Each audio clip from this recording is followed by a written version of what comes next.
Every era had them. Every generation fell for them. And the cruelest part is that most of the victims never even found out. Here are 101 historical scams so good the evidence is still in your textbook. 1. Your geography teacher told you this with complete confidence, probably while pointing at a map, and you wrote it down, memorized it, and repeated it to someone else within the week. The Great Wall of China, they said, is the only man-made structure visible from space with the naked eye. It is not. Not even close. The claim first appeared in print in 1932, inside a Ripley's Believe It or Not entry, written decades before any human being had ever left the atmosphere. When the first astronauts actually got up there and looked, nobody could see it. The wall averages somewhere between 15 and 30 feet wide, roughly the width of a highway, and from low Earth orbit at 250 miles up. That is simply not something the human eye can resolve. Chinese astronaut Yang Liwei specifically searched for it during his 2003 mission and confirmed he saw nothing. NASA has said the same thing repeatedly. The wall requires zoom lenses and ideal atmospheric conditions, even to photograph from orbit. You defended this fact in an argument. You were wrong. The wall was never the problem. Your confidence was visible from the moon. 2. Somewhere along the way, the word Napoleon became a clinical synonym for compensating. Short man syndrome, the Napoleon complex, an entire branch of pop psychology named after a man who, according to the actual historical record, was not short. This myth was not an accident. It was a deliberate British propaganda operation, and it worked so completely that it rewrote the historical record and produced a psychology term that is still in active use today. Napoleon stood approximately 5 feet 6 or 7 inches in French measurement, which placed him at or slightly above average height for a French man of the late 18th century. The confusion came from a unit conversion error. French pouce inches were longer than British inches, so his height in French units converted to roughly 5 feet 7 in British measurement, but British propagandists ignored the conversion entirely. Then caricaturist James Gilray drew him as a tiny, petulant figure in widely distributed cartoons, and the image stuck to the historical record permanently. His nickname among his troops, Le Petit Caporal, was an affectionate reference to his camaraderie with ordinary soldiers, not a comment on his height. The British government invented a short joke, distributed it across a continent, and 200 years later it became a clinical diagnosis. 3. You have almost certainly told someone that Columbus proved the Earth was round.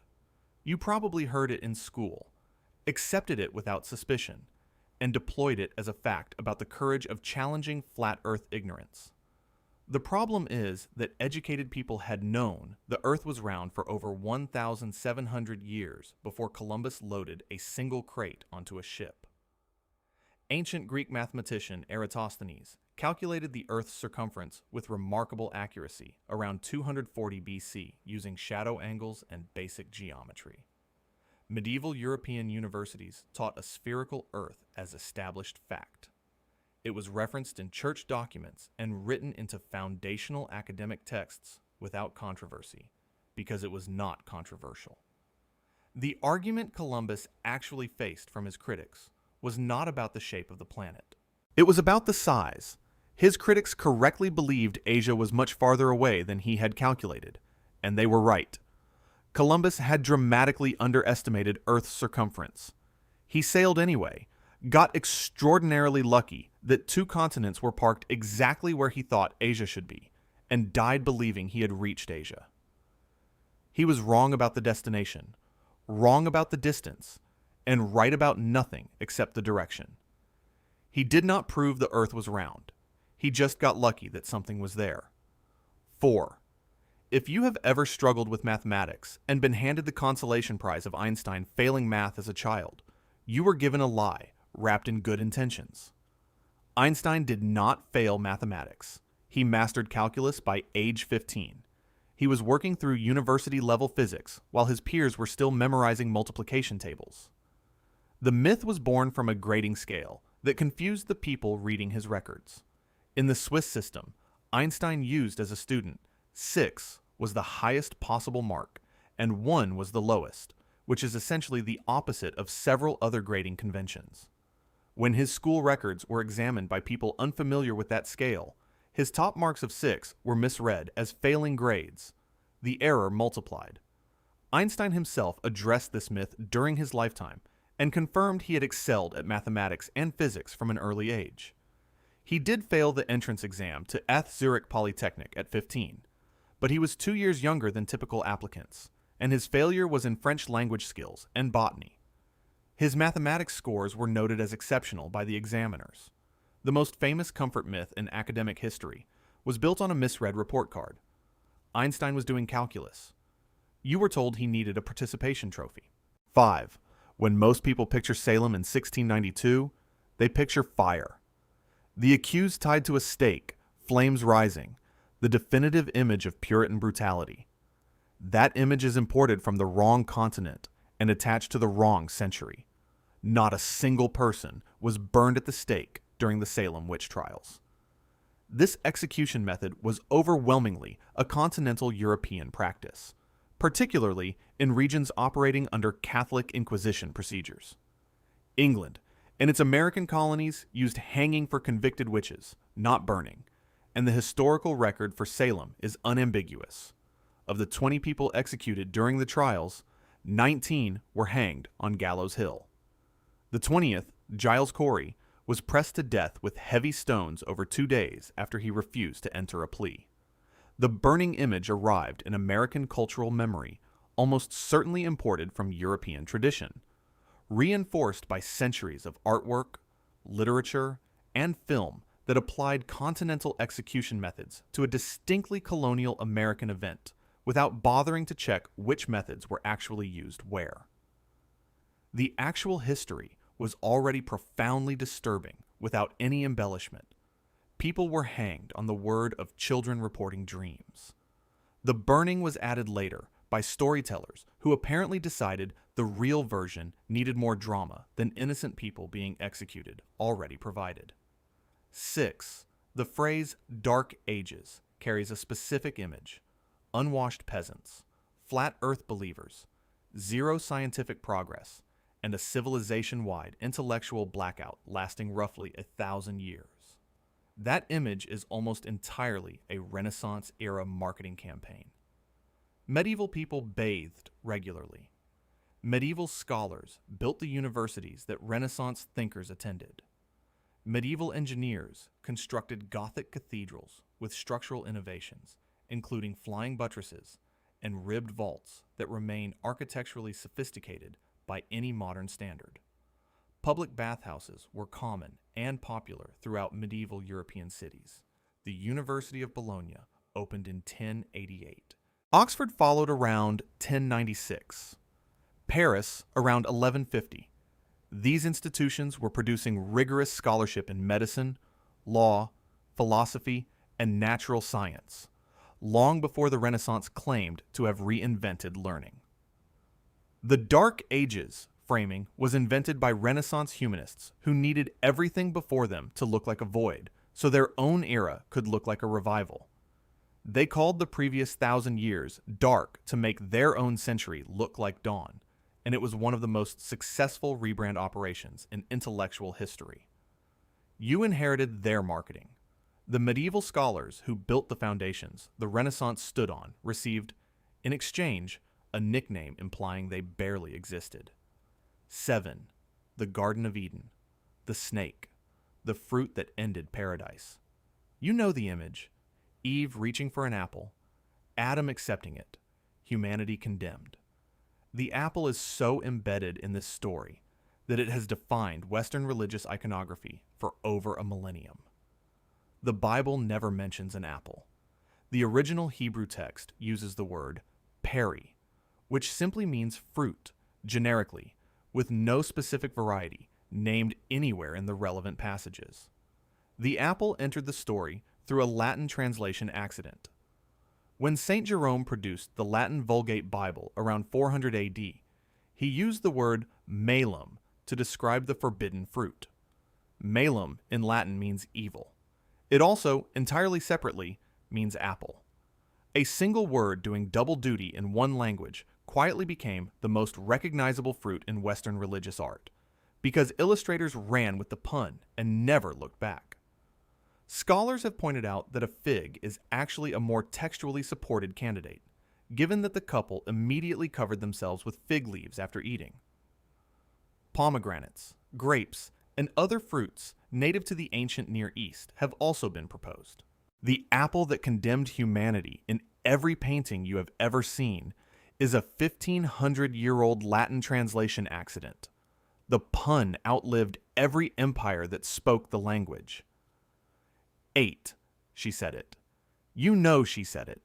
The starving peasants outside the palace gates, the jeweled queen inside, shrugging and suggesting they eat cake. Marie Antoinette's callousness has been a historical fact for 2.5 centuries. There is no credible evidence she ever said it. The quote first appeared in Jean-Jacques Rousseau's memoir Confessions, written around 1765 and attributed to a great princess. Marie Antoinette was approximately 9 years old at that time and was still living in Austria. She had not yet set foot in France. Historians have never located a single contemporary source connecting the phrase to her during her lifetime.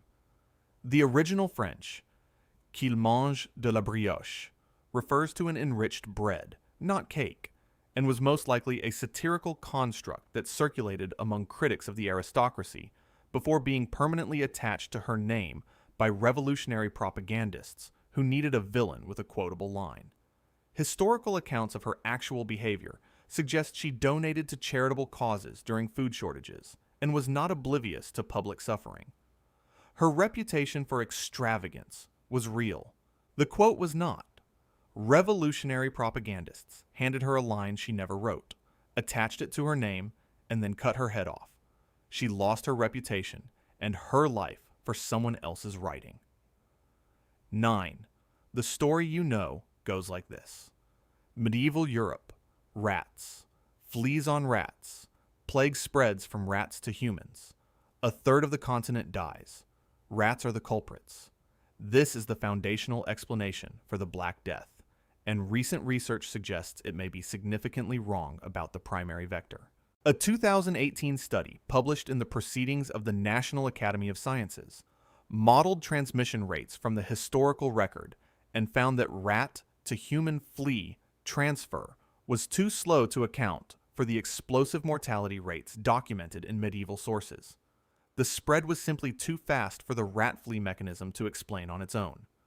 The same study found that human ectoparasites, specifically body lice and human fleas, matched the actual documented spread patterns far more accurately.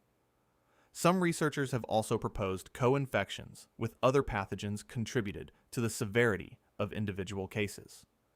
In pneumonic plague, the airborne person-to-person variant was spreading simultaneously and required no rats whatsoever. The rat has been carrying this blame for 700 years. The more likely primary culprit, according to the modeled evidence, was the flea that lived on the humans themselves. You have been blaming the rat. The rat may have been a supporting character at best. 10. Picture a Viking. The horned helmet is probably already there. It is in every Halloween costume section, every children's book illustration, every cinematic depiction of Norse warriors. It was invented in 1876 by a costume designer working on a German opera. Not a single horned helmet has ever been found in a Viking Age archaeological context. The one horned helmet most commonly associated with Vikings, the Vexo helmet, was discovered in a Danish bog and dates to approximately 900 BC, placing it roughly 1,800 years before the Viking Age even began. It was almost certainly a ceremonial object, not combat equipment. Actual Viking Age helmets, found by archaeologists, are simple rounded iron caps, sometimes with a nose guard, practical and entirely unadorned, because ornamentation is not particularly useful when someone is trying to remove your head.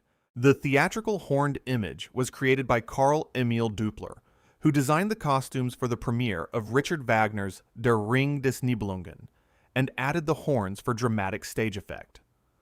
19th century Romantic nationalism movements then enthusiastically adopted the image as a symbol of ancient Northern European power, and from there, it was unstoppable. An opera costume designer permanently redefined what 9th century warriors looked like. The Vikings were terrifying enough. Wagner dressed them for the stage, and history forgot to change them back. 11. The frozen Walt Disney story has been circulating since the 1970s and shows no signs of stopping. He died. They froze him. He is somewhere under Disneyland or in a Burbank facility, waiting for technology to catch up. Walt Disney was cremated 2 days after his death on December 15, 1966. His ashes are interred at Forest Lawn Memorial Park in Glendale, California. This is documented. The first known human cryonic preservation in history occurred on January 12, 1967, when a man named James Bedford was frozen. That date is 28 days after Disney died, meaning Disney was not merely not frozen. He died before the practice had ever been performed on a human being. Cryonics was not available to him as an option.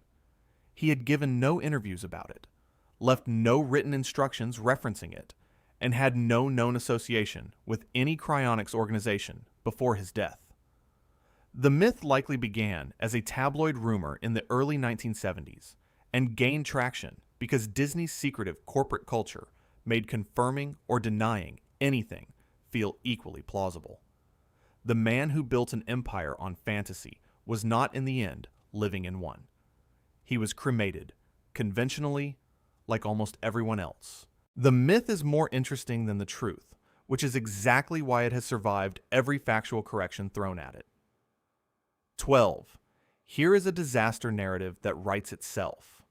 London is burning, the plague is dying, cause and effect confirmed. Silver lining located. The Great Fire of London swept through the city in September 1666 and, according to the version that has survived in popular memory, conveniently incinerated the rat population and ended the plague that had been devastating the city the year before. The plague had already largely left before the fire arrived. The Great Plague of London peaked in 1665, and mortality had dropped dramatically by late 1665 and into early 1666, months before the fire in September. Then there is the geography problem. The fire primarily destroyed the city of London, the dense commercial district at the center. The plague had been most severe in the outer parishes, which the fire largely did not reach. The geographic overlap between where the fire burned and where the plague had concentrated is weak, and the timing correlation is months off. The plague declined on its own, for reasons that likely included some degree of acquired immunity and changes in the local rat population. The fire started afterward and destroyed a different part of the city. History took 2 consecutive dramatic events, ignored the inconvenient details, and wrote the cause and effect story that felt most satisfying. The plague left on its own. The fire just arrived in time to get the credit. 13. The story is so clean, it should have been suspicious from the start. Newton is sitting under an apple tree. An apple falls and hits him on the head. The physical shock triggers the greatest insight in the history of physics. Gravity, discovered by fruit assault. Newton himself described watching an apple fall, not being struck by one, and used it as a prompt for contemplation during a plague-era retreat to his family home in Woolsthorpe. The head impact is not in any contemporaneous account. The story comes from a conversation Newton had with his friend William Stukeley in 1726, when Newton was in his 80s, and in that account he describes watching an apple fall and wondering why it always descended perpendicularly. No head, no impact, no sudden shock of inspiration. And Newton had been developing the mathematical foundations of gravitational theory since at least the 1660s, years before any apple story was recorded. His primary work, Principia Mathematica, published in 1687, was the product of roughly 2 decades of sustained mathematical labor. One of the greatest intellectual achievements in human history was turned into a cartoon where physics is caused by getting hit on the head. Newton deserved better. The apple tree received all the credit for 20 years of mathematics. 14, the Roman Colosseum, the crowd baying for blood, the emperor signaling thumbs down, 2 men fighting to the death in front of 50,000 spectators. The death was the point. The death was always the point. Gladiators were, in fact, extremely expensive investments, and routinely killing them would have been an economic catastrophe for the arena owners who paid for them. Training a gladiator to a competitive level took years and substantial cost. Arena owners, called editors, paid significant fees to gladiatorial schools and expected a financial return.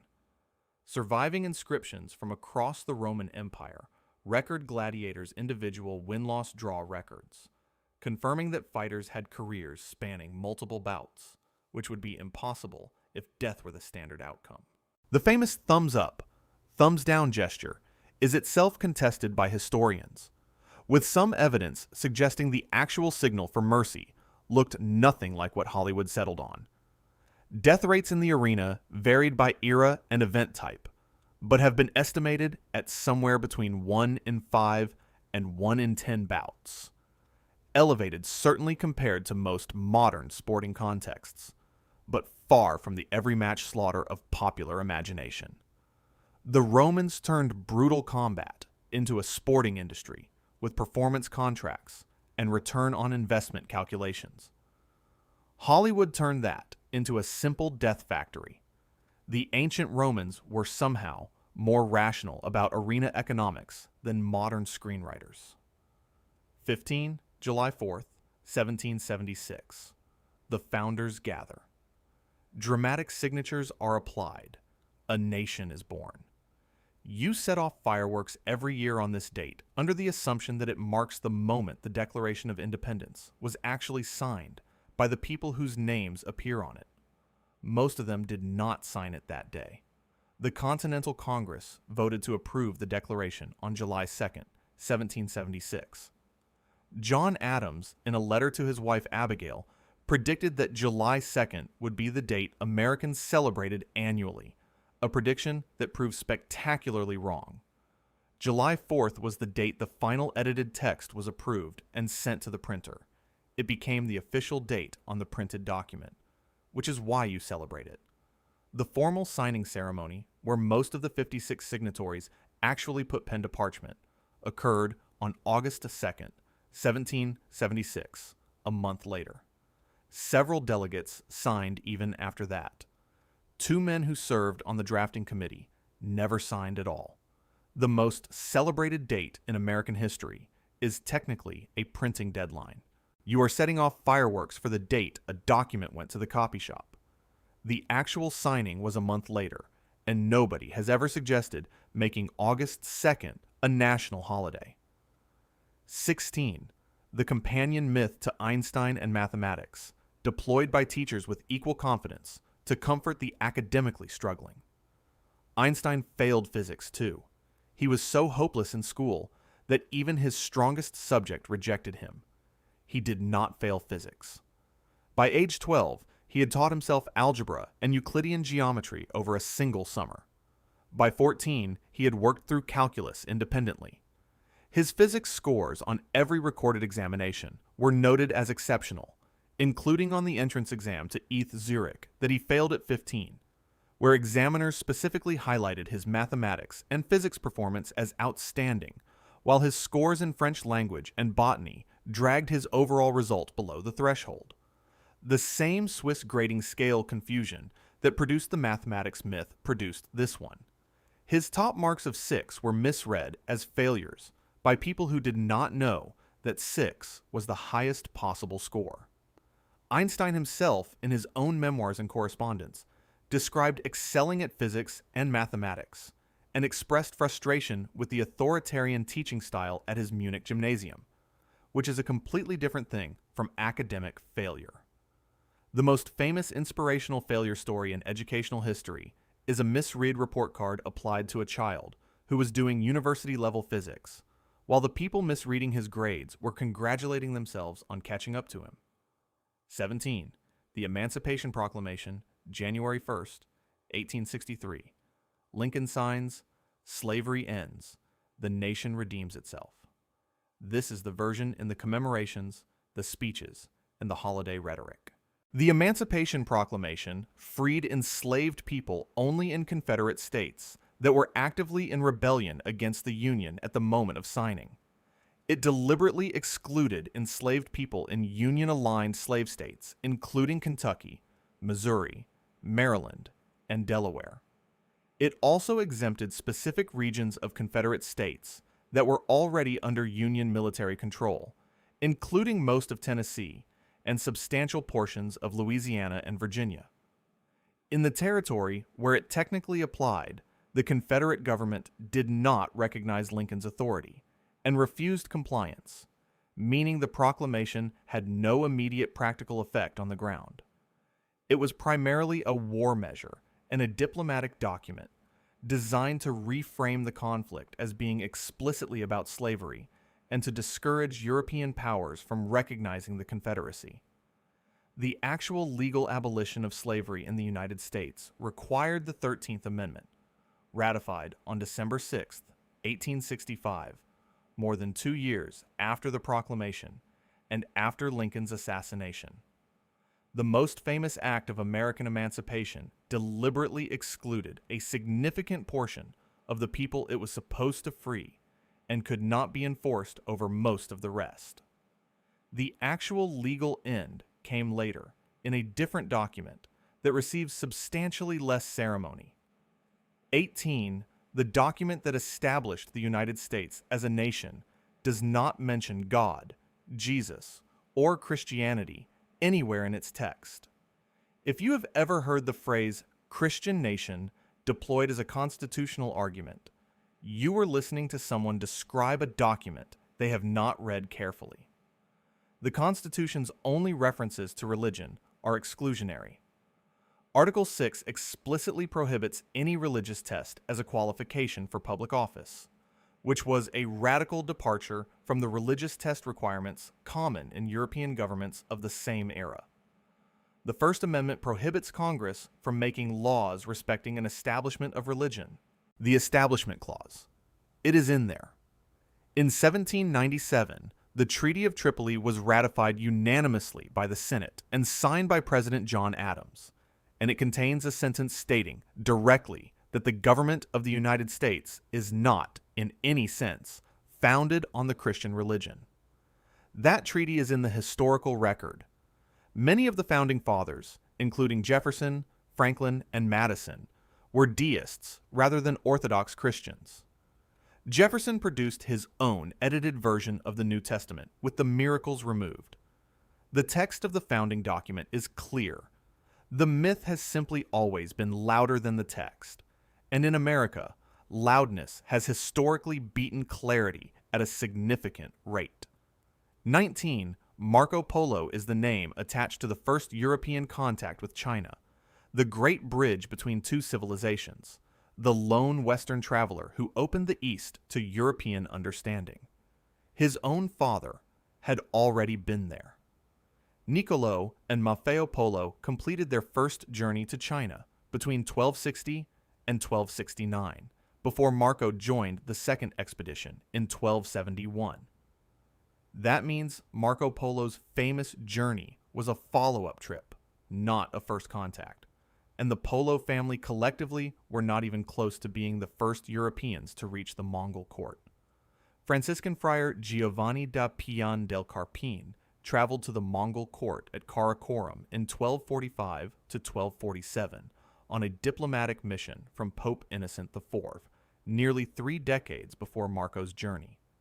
Another Franciscan, William of Rubruck, made a similar diplomatic mission in 1253 to 1255 and produced a detailed written account. Some historians have raised more fundamental questions about Marco Polo's own account, noting that his travels contains no mention of the Great Wall, chopsticks, tea, or foot binding. Remarkable omissions for someone who reportedly spent 17 years in China. He may not have been the first European there. There is a real argument about whether he was there at all. 20.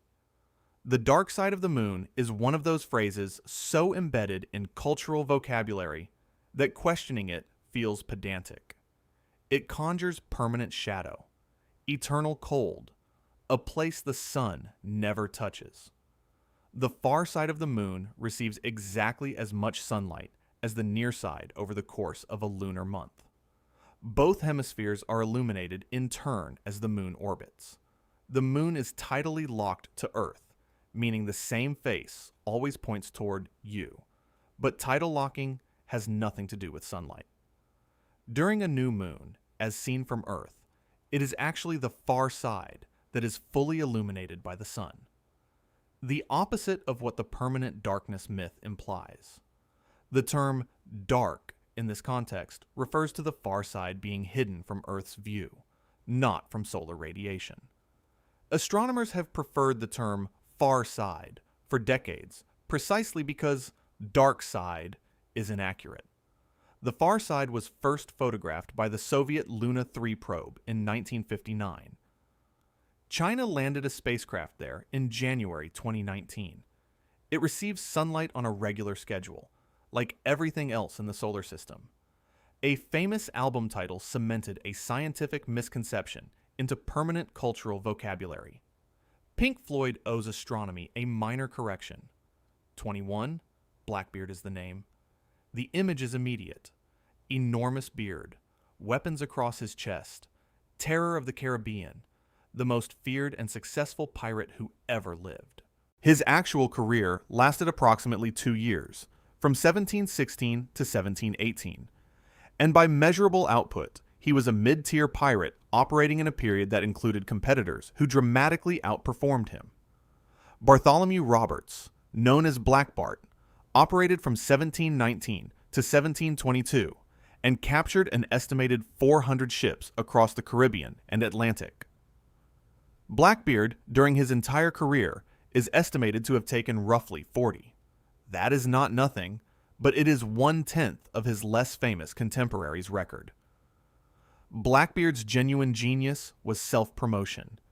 He reportedly tied slow-burning fuses into his beard and lit them during confrontations, surrounding his face with smoke and sulfur to construct a demonic appearance. He was optimizing for terror as a negotiating tool, which is actually tactically sophisticated, but it is a branding strategy, not a military one. His final battle in November 1718 required 5 gunshot wounds and approximately 20 sword wounds to end him, which does suggest an extraordinary physical constitution. He understood that reputation is more valuable than results.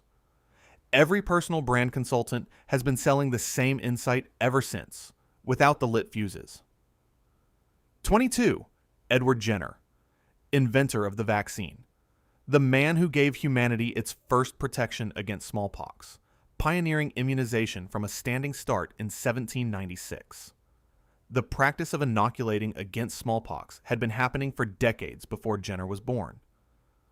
Lady Mary Wortley Montagu, wife of the British ambassador to Constantinople, observed variolation being practiced in Ottoman Turkey and brought the technique to Britain in 1721, having her own children inoculated.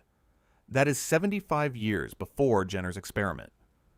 Chinese records indicate inoculation practices dating to the 16th century using dried smallpox material introduced to the nasal passage or through skin abrasions. Cotton Mather and Zabdiel Boylston used variolation in Boston during the 1721 smallpox epidemic, keeping statistical records to demonstrate effectiveness. Jenner's genuine contribution was using cowpox, a related but dramatically milder virus, instead of actual smallpox material, making the procedure vastly safer. He also coined the term vaccine from vacca, the Latin word for cow, and systematically published his proof. He deserves significant credit. He did not invent the concept. He took a practice that Ottoman physicians, Chinese doctors, and Boston clergy had been performing for a century, made it safer, named it after livestock, and published the data. The renaming earned him history. Everyone before him earned nothing. 23. Prohibition gets remembered as a spectacular, unqualified failure that made Americans drink more, created organized crime, and achieved nothing except providing the aesthetic backdrop for every gangster film ever made. It actually reduced alcohol consumption significantly, and the health metrics moved in the direction the reformers intended.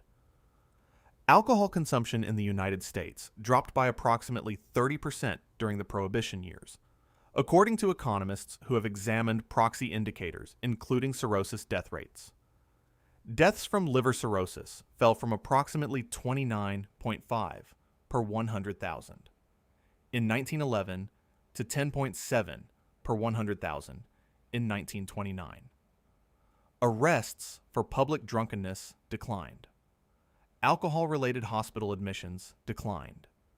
The early years of Prohibition worked, medically, in ways that the policy's critics have spent a century refusing to acknowledge. Consumption did increase as the 1920s progressed, and enforcement eroded under the pressure of cultural resistance and organized crime profits, but per capita alcohol consumption did not return to pre-Prohibition levels until the 1970s, decades after repeal. Prohibition worked, and then the country decided it did not want it to work, and stopped enforcing it.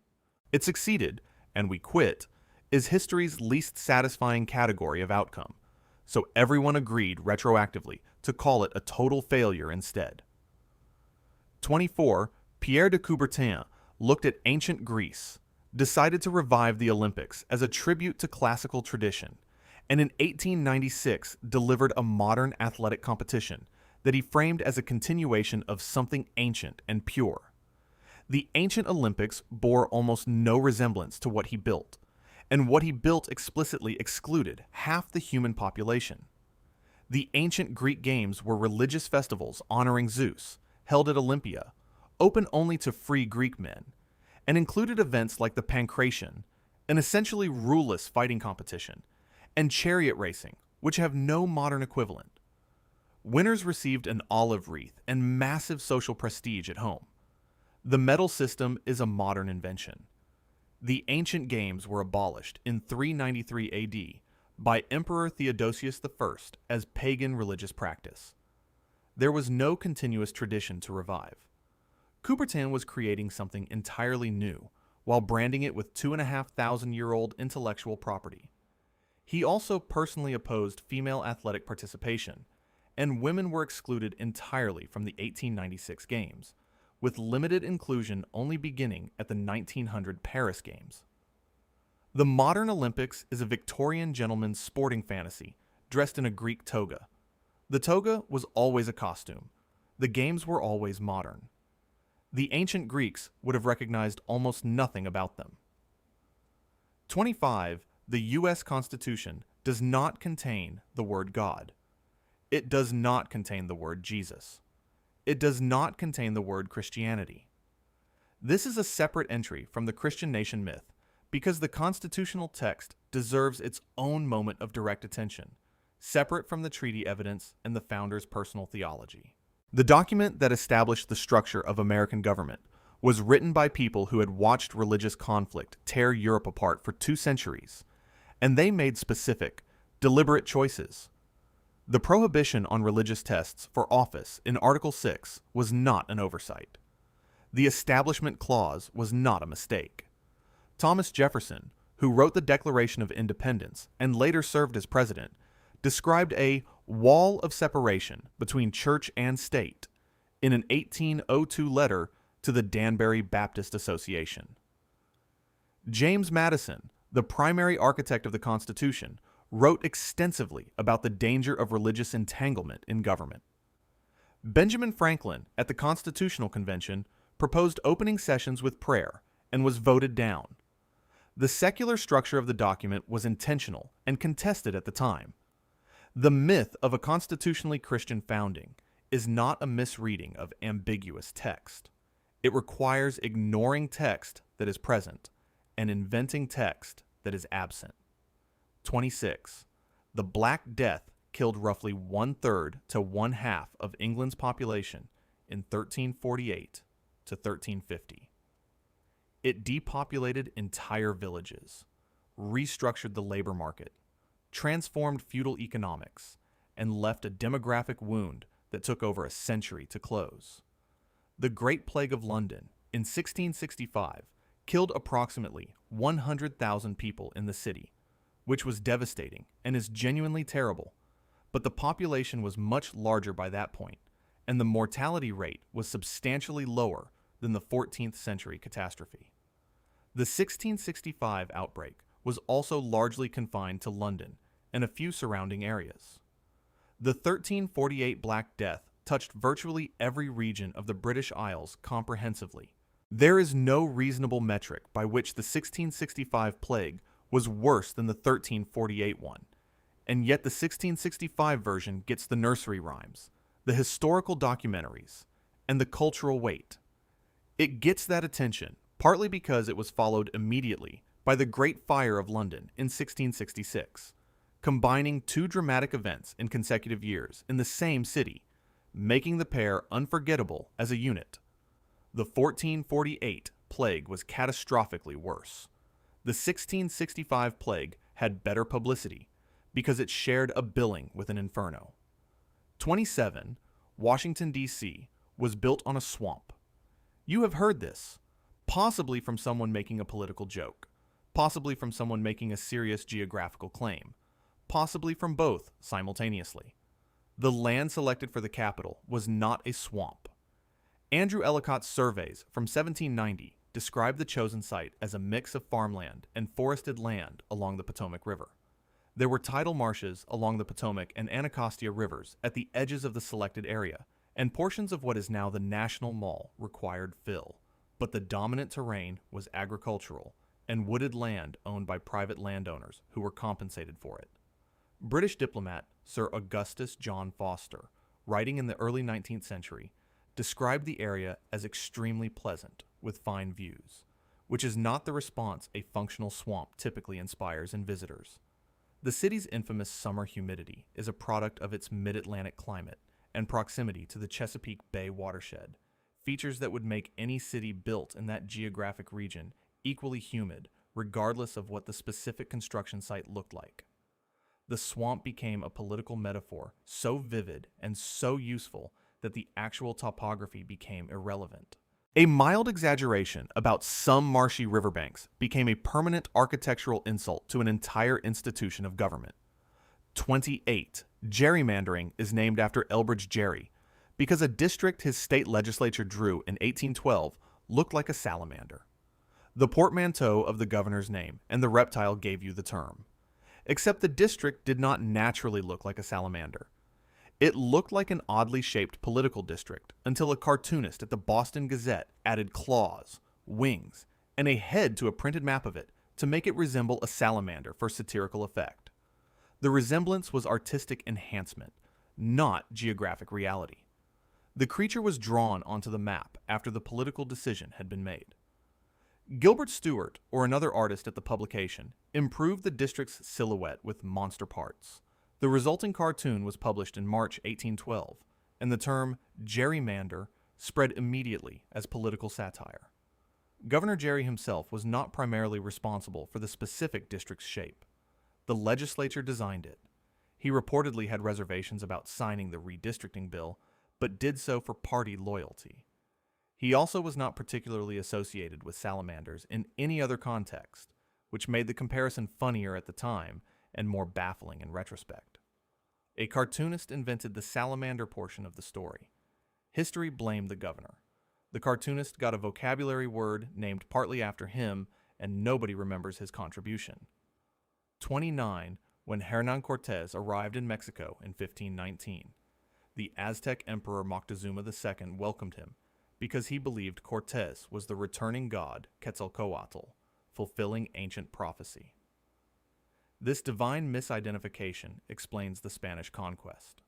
A small force should not have been able to defeat an empire, so the story fills the gap with theology. The Quetzalcoatl identification appears to be a post-conquest invention. Cortez's own letters to King Charles V, written during the events themselves, contain no mention of Moctezuma identifying him with any deity. The earliest Spanish accounts of the conquest do not include it. The story appears most prominently in Aztec-sourced accounts, compiled decades after the conquest, when indigenous informants were explaining their defeat to Spanish friars, a context in which attributing catastrophic loss to divine will rather than military failure made cultural and emotional sense. Historian Camilla Townsend and others have argued the story was a retrospective construction. The actual reasons for Spanish success were far less mystical. A smallpox epidemic devastated Aztec populations before and during the military campaign. Military alliances with tens of thousands of peoples who resented Mexican domination provided the bulk of the fighting force. Steel weapons, horses, and disease did the rest. The conquest was explained through theology because complexity is harder to carve into a founding narrative than prophecy. 30. Alexander Graham Bell. The telephone, March 7th, 1876. Patent number 174,465. The invention that connected the world.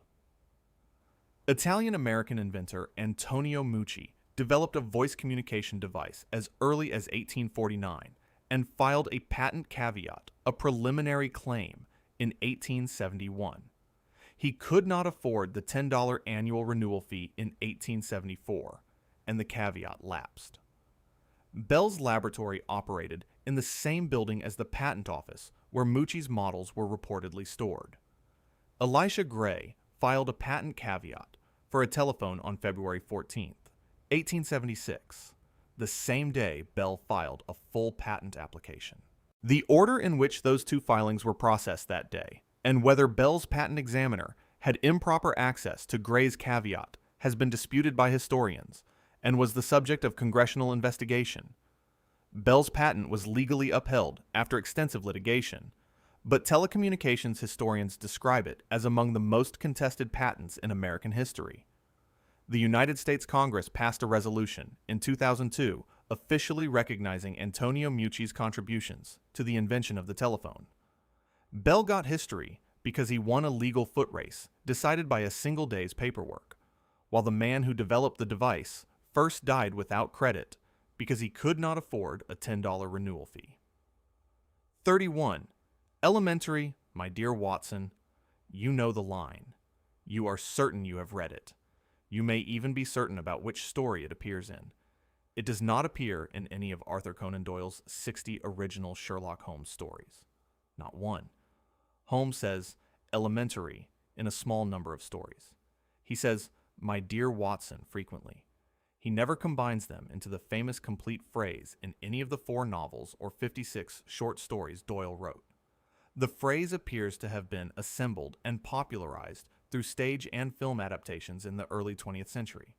It appears in P.G. Wodehouse's 1909 novel Smith in the City as a parody reference, meaning it was already being associated with Holmes in popular culture by that date, even though it was not in the source material. The 1929 film The Return of Sherlock Holmes has been cited as an early instance of something approaching the full phrase on screen. This is one of the most cited examples of a widely shared false memory, a misremembered cultural fact held with complete confidence by millions of people who are absolutely certain they encountered it in the original. Sherlock Holmes, the character defined by his infallibility with evidence, has been misquoted for over a century. He would find that intolerable. 32. Bushido, the ancient warrior code of the samurai, has been a fixture of how the Western world understands Japanese martial culture since at least the 20th century. The code stretches back through centuries of feudal tradition. The samurai class was officially abolished in 1876.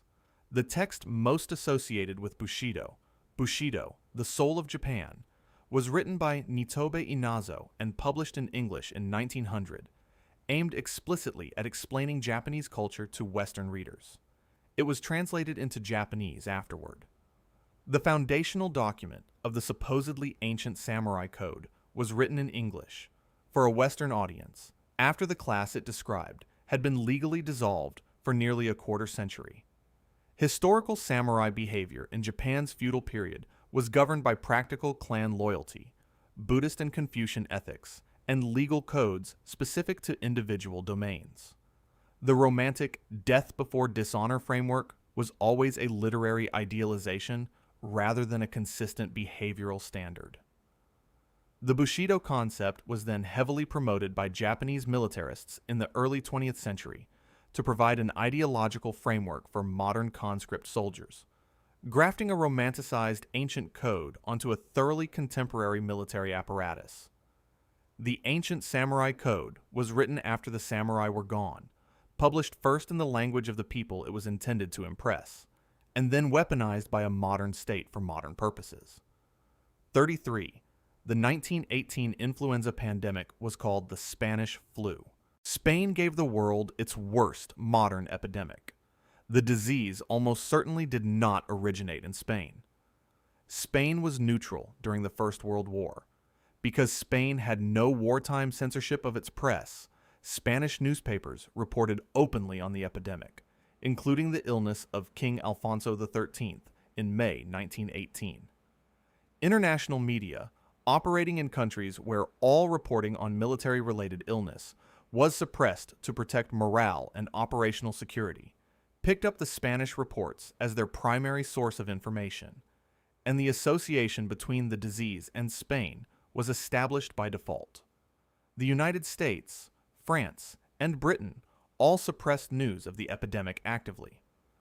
The earliest documented outbreaks occurred at military installations, including Camp Funston in Kansas in March 1918, and simultaneously in France and Britain.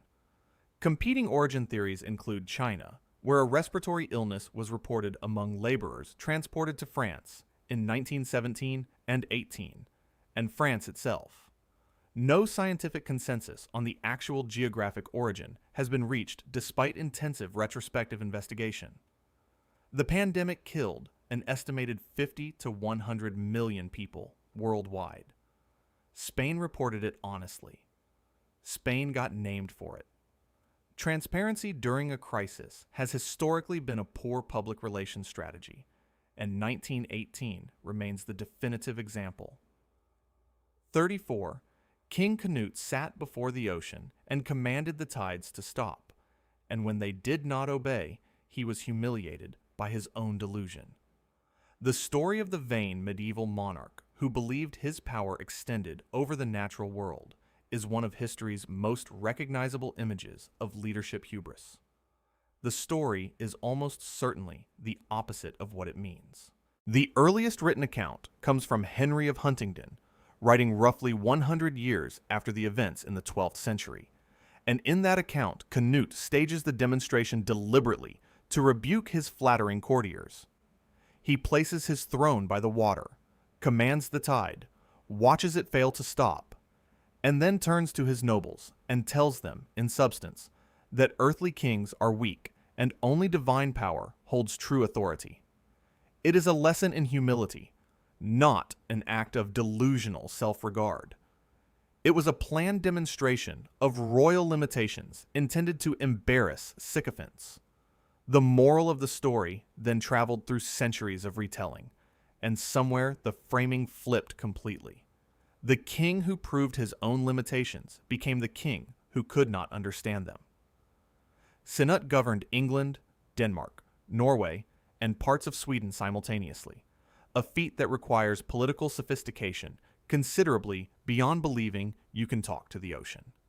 The lesson survived intact. The meaning was inverted entirely. 35. Pirates made their captives walk the plank.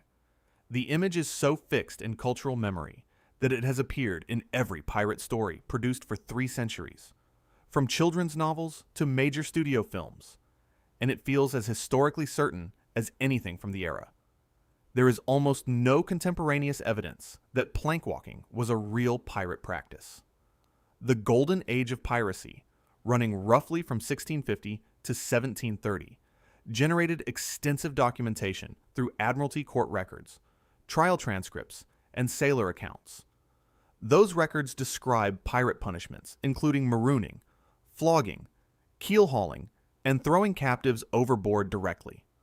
Walking the plank appears in essentially none of them. The first clear reference to plank walking as a pirate practice appears in a 1788 book, decades after the Golden Age had ended. The next significant reference appears in a 19th century novel. J.M. Barrie's Peter Pan refined the theatrical version that most people carry in their heads.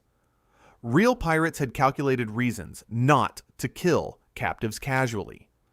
Live sailors had ransom value. They could be recruited into the crew.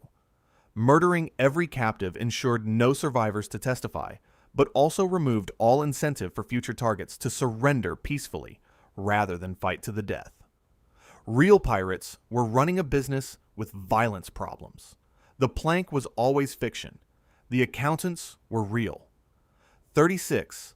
A penny dropped from the top of the Empire State Building will reach lethal velocity and kill anyone it strikes on the street below. You have probably heard this presented as a reason why you should never do it. A cautionary physics lesson disguised as civic responsibility. A falling penny reaches terminal velocity well before it hits the ground, and that terminal velocity is approximately 25 miles per hour, which is comparable to a firm throw, not a bullet. Terminal velocity is the speed at which air resistance equals gravitational force. A penny weighs 1.5 grams and has an irregular flat shape that tumbles as it falls, generating significant drag. At 25 miles per hour, a penny striking human skin causes mild stinging at worst. This has been tested experimentally. No penetration, no serious injury. A spherical object of the same mass would reach higher terminal velocity because of its lower drag coefficient. But the penny's flat, tumbling descent caps its speed well below dangerous thresholds. The myth persists because the intuition that more height produces more lethality is correct for dense, aerodynamic objects and simply fails for light, non-aerodynamic ones. The Empire State Building penny has been used to teach thousands of people about the dangers of littering from heights. The actual danger is approximately equivalent to a large insect. Physics took a perfectly good cautionary tale and turned it into a mild inconvenience. 37. The Pilgrims left England for America to find religious freedom, fleeing persecution to build a society where they could worship according to their conscience. This is the founding myth of American tolerance. The Pilgrims left England for the Netherlands in 1608, where Dutch religious tolerance gave them complete freedom to worship as they chose. They lived there for approximately 12 years without religious persecution of any kind. They left the Netherlands and went to America for different reasons, which their own leader William Bradford documented. They were concerned their children were assimilating into Dutch culture and losing their English identity. They faced economic hardship in the textile industry. They worried about a possible Spanish invasion of the Netherlands. None of those reasons are religious persecution. The Mayflower also carried approximately equal numbers of non-separatist passengers hired by the Virginia Company for commercial reasons, making the voyage a business venture as much as a religious one. And religious freedom in Plymouth Colony itself was narrow. The community enforced strict religious conformity among its members and expelled dissenters. The founders of the American religious freedom myth fled a country where they had religious freedom because their children were becoming too Dutch. The founding story of tolerance was always more accurately a story about cultural anxiety and the specific discomforts of successful assimilation. 38. 476 AD. The Western Roman Empire falls. Romulus Augustulus is deposed. Rome is finished. Civilization collapses. The date is fixed. The event is singular, and the fall is total. Contemporaries did not notice. Romulus Augustulus had been emperor for less than a year when he was deposed by the Germanic chieftain Odoacer, and the real power in the Western Empire had been held by various Germanic military commanders for decades prior. The 6th century historian Procopius, writing generations after 476, does not treat it as a significant rupture in his account of the period. The Eastern Roman Empire, based in Constantinople, continued Roman law, Roman administration, and Roman cultural identity, and called itself the Roman Empire for another 977 years, until its fall to the Ottoman Turks in 1453. 1453 AD, nearly a millennium after the supposed total collapse. The fall of Rome was a gradual transformation across centuries. Roman institutions, the Latin language evolving into the Romance languages, church administrative structure, and Roman legal frameworks persisted, mutated, and were absorbed into what became medieval European civilization. The date 476 is a historian's filing label, not a historical earthquake. The empire lasted until 1453, and nobody updated the textbook. 39, original Coca-Cola contained cocaine. That is why it was called Coca-Cola. The cocaine was the secret ingredient behind its early popularity, and the company quietly removed it, once regulation caught up with them. Early Coca-Cola did contain an extract of coca leaves that included small amounts of cocaine, but the content was already minimal compared to medicinal cocaine preparations of the 1880s, and cocaine was a legal, widely used ingredient in patent medicines of that era. There was nothing hidden about it. John Pemberton's original formula was marketed as a temperance drink and brain tonic. The Coca-Cola Company began reducing cocaine content in the 1890s as public concern about cocaine grew, and by 1903, the formula used decocainized coca leaf extract, removing the alkaloid while retaining the flavor compounds. That change happened 12 years before the Harrison Narcotics Act of 1914 and was driven by shifting public opinion, not federal mandate. The Stepan Company in New Jersey still processes coca leaves for Coca-Cola today, removing the cocaine and supplying it to a pharmaceutical manufacturer for legitimate medical use.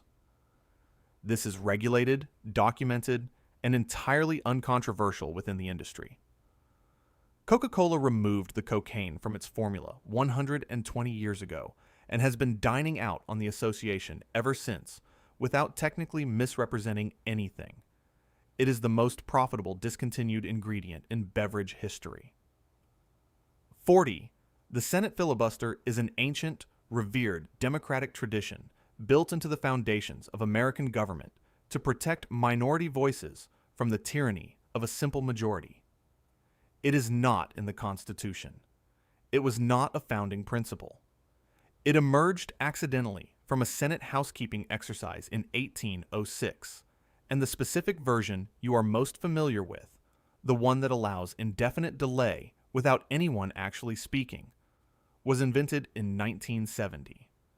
The original Senate rules of 1789 included a previous question motion allowing a simple majority to end debate. In 1806, the Senate simplified its rulebook on the advice of Aaron Burr, eliminating the previous question motion as seemingly redundant. This accidentally created the procedural loophole that made filibustering possible. The first actual filibuster using extended debate to block legislation did not occur until 1837. The practice grew through the 19th and early 20th centuries as a genuine ordeal requiring senators to physically hold the floor. The 1970 rule change converted it into a mechanism that senators could invoke by simply declaring one, enabling it to become a routine blocking tool rather than an extraordinary measure requiring stamina. The most defended tradition in American legislative history was an accident recommended by the man who shot Alexander Hamilton. It became sacred doctrine because it is useful to whoever is currently losing the vote count. 41. King Arthur, historical king of Britain, defender against the Saxon invasions, founder of Camelot, creator of the Round Table, a real person operating around the 5th or 6th century AD, whose legend is based on genuine history. There is no contemporary documentary evidence for a historical King Arthur. He does not appear in any source written during the period he supposedly lived.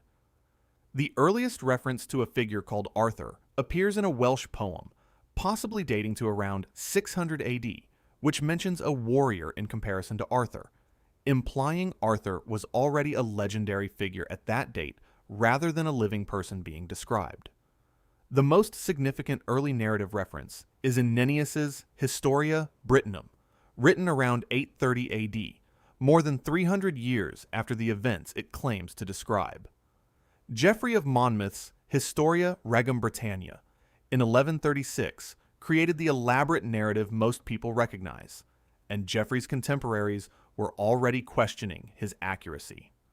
Camelot, the Round Table, Guinevere, Lancelot, Merlin as a wizard, and the Holy Grail were all added or elaborated by different authors across the 12th through 15th centuries in a collaborative mythological construction spanning hundreds of years.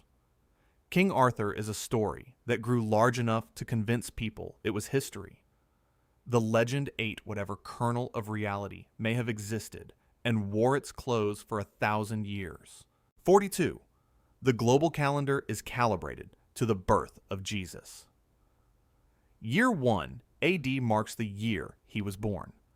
BC means before that moment, and AD means after it. The calendar named after Jesus' birth places his birth several years before the date named after him. The monk Dionysius Exiguus calculated the calendar system around 525 AD while reforming the Easter calculation method. He established year 1 based on his estimate of Jesus' birth. Herod the Great, whom the Gospels describe as ordering the massacre of infants at the time of the Nativity, died in 4 BC according to independent historical records. If the Gospel accounts are accurate about Herod's involvement, the Nativity must have occurred before 4 BC, meaning Jesus was born somewhere between 6 and 4 years before Christ, by the calendar that carries his name. The error was recognized by the Venerable Bede in the 8th century AD, within roughly 200 years of the original calculation. It was not corrected.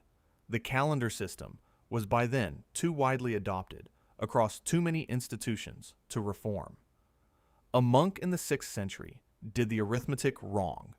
It was identified within 2 centuries, and the entire world kept using it anyway, because changing the calendar is logistically more disruptive than simply being wrong for the next 1,500 years.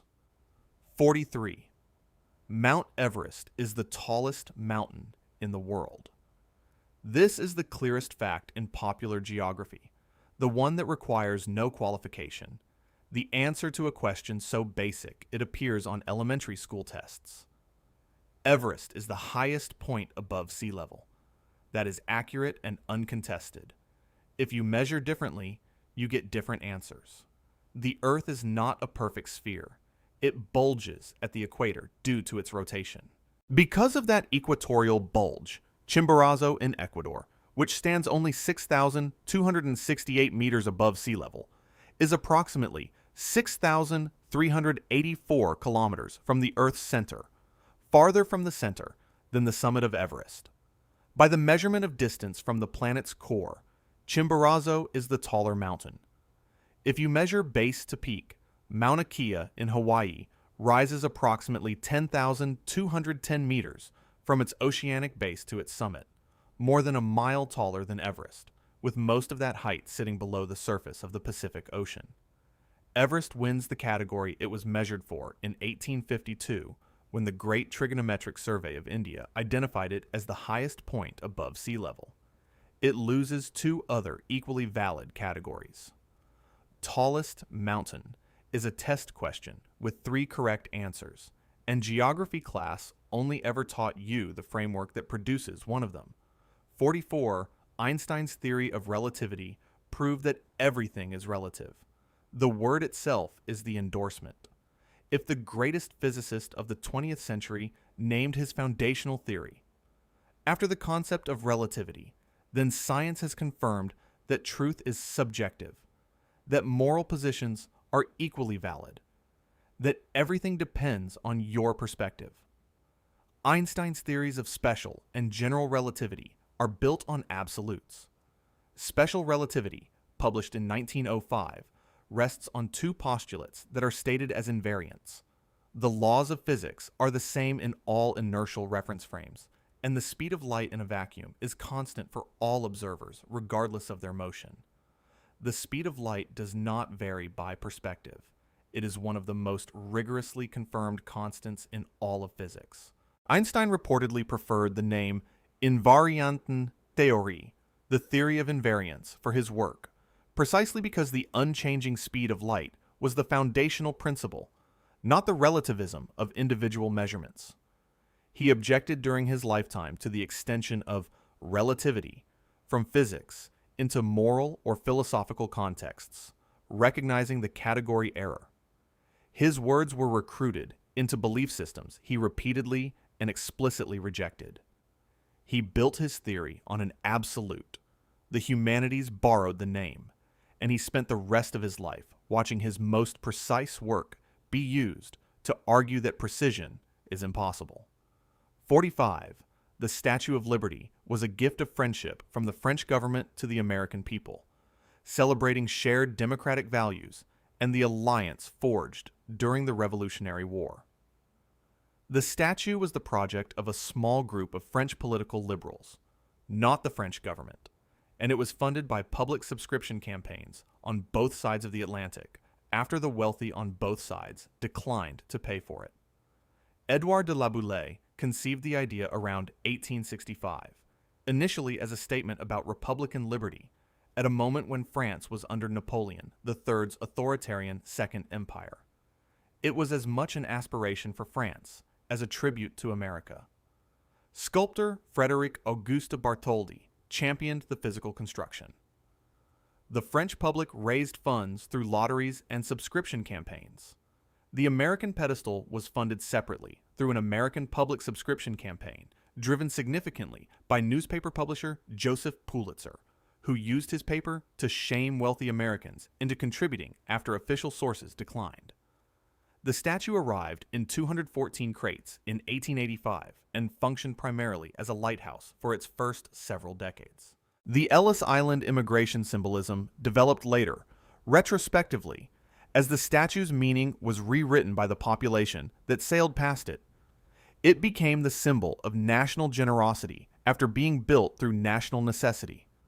The mythology was always better than the fundraising campaign. 46. Medieval Europeans believed the Earth was flat. Columbus's voyage was controversial because everyone feared he would sail off the edge. The Middle Ages were defined by this fundamental geographical error, and the courage it took to challenge flat Earth medieval thinking is part of what makes the Age of Exploration meaningful. This picture of medieval ignorance was invented in the 19th century. Educated medieval Europeans universally accepted a spherical Earth, inherited from classical Greek scholarship that had never been lost. It was standard curriculum in medieval universities as part of the quadrivium.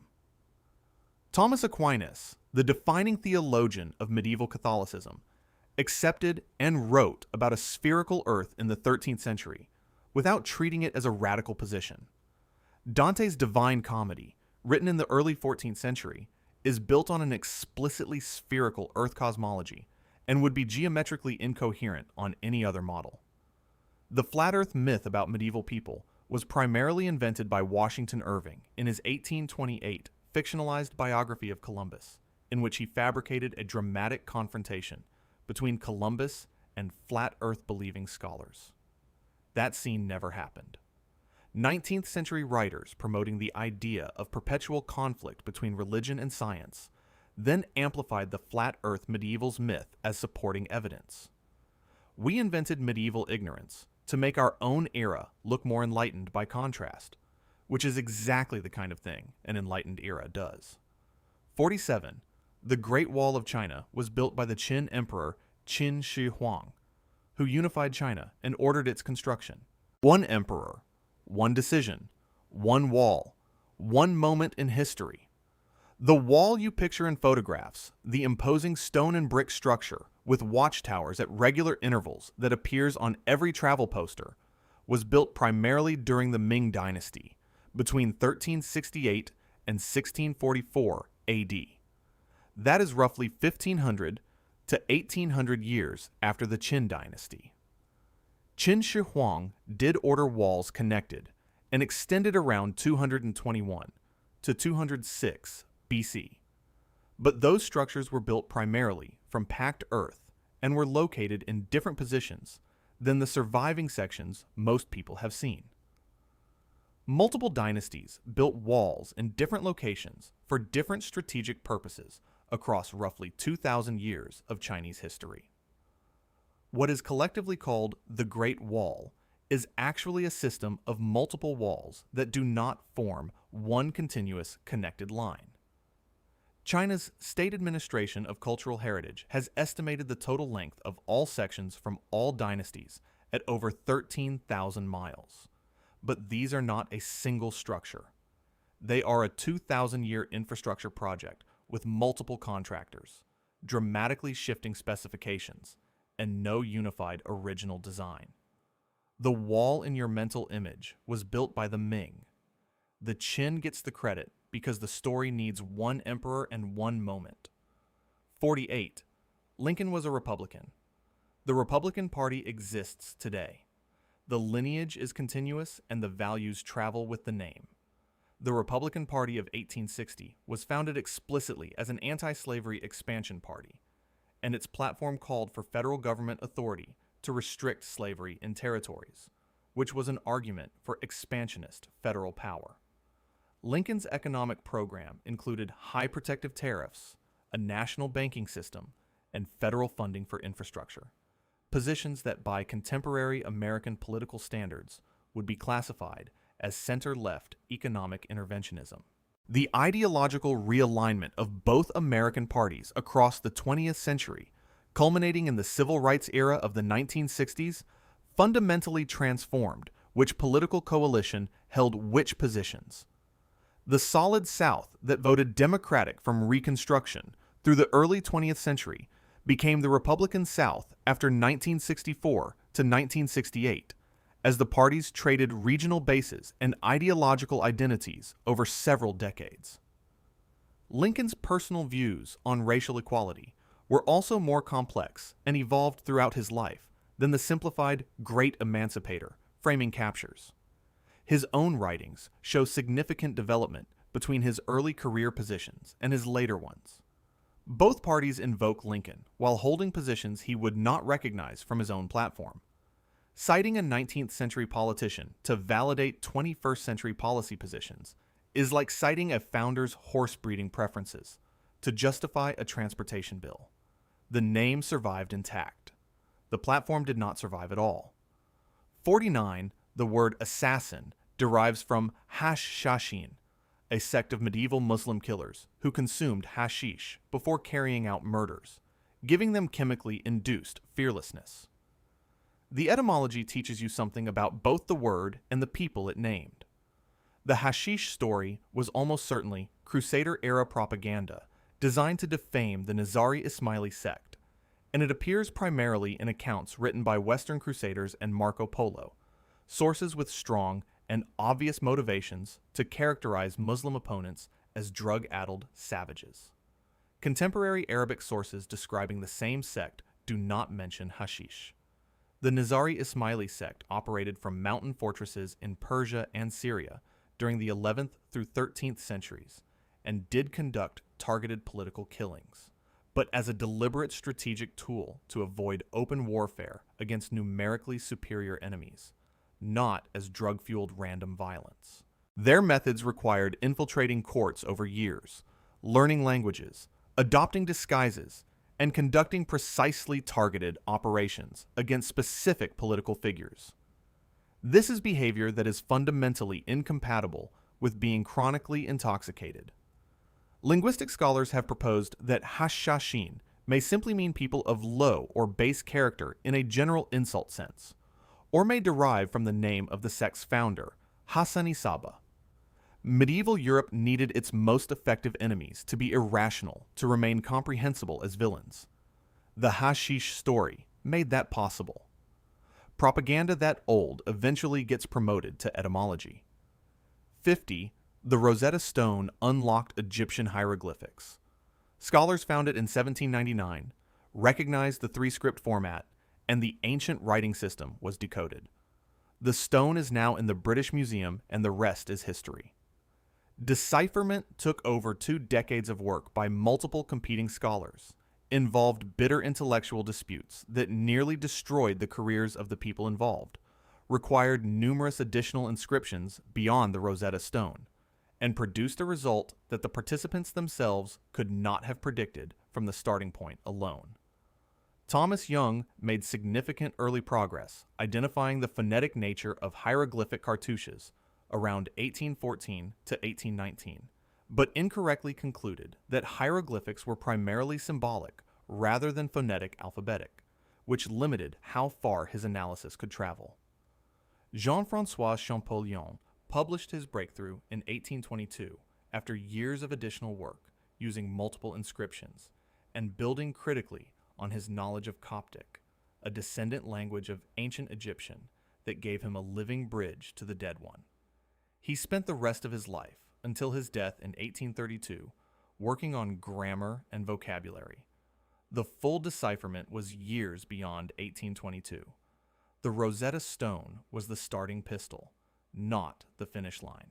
History compressed 23 years of academic competition, intellectual appropriation, accusations, and a scholar learning a dead language's living descendant into a single dramatic stone and a single moment of revelation, because that narrative fits on a museum placard and the actual story does not. 51. Lincoln was a Republican, and the Republican Party exists today. But set that aside, because here is the one that operates at a more foundational level of American historical mythology.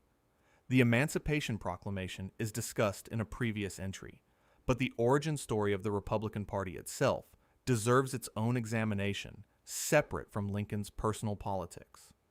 The founding of the party in 1854, in direct opposition to the Kansas-Nebraska Act, placed federal restriction of slavery as its central organizing principle, which is an argument for federal power over individual state economic arrangements. That is the founding position.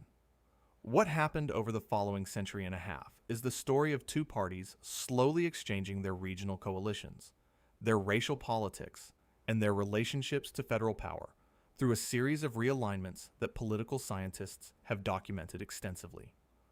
The myth is not that Lincoln was a Republican, he was. The myth is that the party of 1860 and the party of today are the same entity with the same values wearing the same name, when what actually happened is that the name stayed, while the coalition, the geography, the racial politics, and the relationship to federal authority all inverted. Both parties got different. Both parties kept their names. History is not a relay race where the baton carries the runner's values forward unchanged. The uniform stayed the same. Everyone inside it changed entirely. 52. The Napoleon complex is in your psychology vocabulary. The short man syndrome, named after a short man. And the entire edifice rests on a height measurement that was wrong. But set that aside, because here's the myth that operates underneath that one. The assumption that the Napoleonic Wars were fundamentally about one man's personal ambitions, rather than the collision of revolutionary France with a coalition of European monarchies that found the concept of popular sovereignty existentially threatening. Every major European power declared war on France repeatedly, not because Napoleon was aggressive, but because a republic that executed its king and redistributed aristocratic land was a virus that needed quarantining before it reached their own populations. Napoleon was the military expression of a revolutionary state that the old order needed to destroy. He was also genuinely aggressive and genuinely brilliant and genuinely catastrophic in Russia, but the framing of the entire Napoleonic era as one man's ego trip requires ignoring that France was at war before Napoleon held power, and that the coalitions against him were organized by monarchies protecting monarchy itself. The myth of Napoleon as singular cause flattens a structural conflict between two incompatible political orders into a biography. Great man theory is always more satisfying than systemic analysis. It is also almost always less accurate. 53. The Library of Alexandria was burned by Julius Caesar, and in that fire, humanity lost an irreplaceable archive of ancient knowledge, destroyed in a single act of military carelessness by a general who did not understand what he was incinerating. The Library of Alexandria declined over centuries through neglect, funding cuts, and multiple partial destructions by multiple parties, none of whom delivered the singular dramatic blow that the popular version requires. In 48 BC, Caesar did set fire to ships in Alexandria's harbor during a military confrontation. That fire spread to the waterfront and may have destroyed a warehouse containing scrolls, possibly an overflow storage facility, rather than the main library. The main library likely suffered significant damage under Emperor Aurelian around 270 to 275 AD during his campaign against Queen Zenobia of Palmyra, and again possibly under Bishop Theophilus, who destroyed the Serapeum temple complex in 391 AD. By the time of the Arab conquest of Alexandria in 641 AD, most scholars believe the institution was already effectively defunct. The library's fundamental decline was caused by reduced Roman imperial patronage after the Ptolemaic period ended. It was defunded, not burned. Most great institutions die through budget cuts. The fire makes a better story than the spreadsheet. 54. Napoleon was exiled to St. Helena after Waterloo. The fall of the great conqueror, the remote South Atlantic island, the final chapter. This was his second exile. The first one went badly for everyone involved.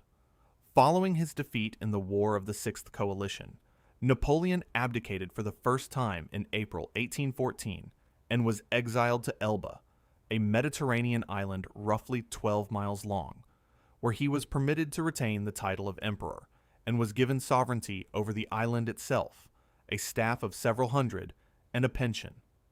The Allies exiled the most dangerous military commander in Europe to a comfortable island, approximately 60 miles off the Italian coast, with a functioning government and a personal guard.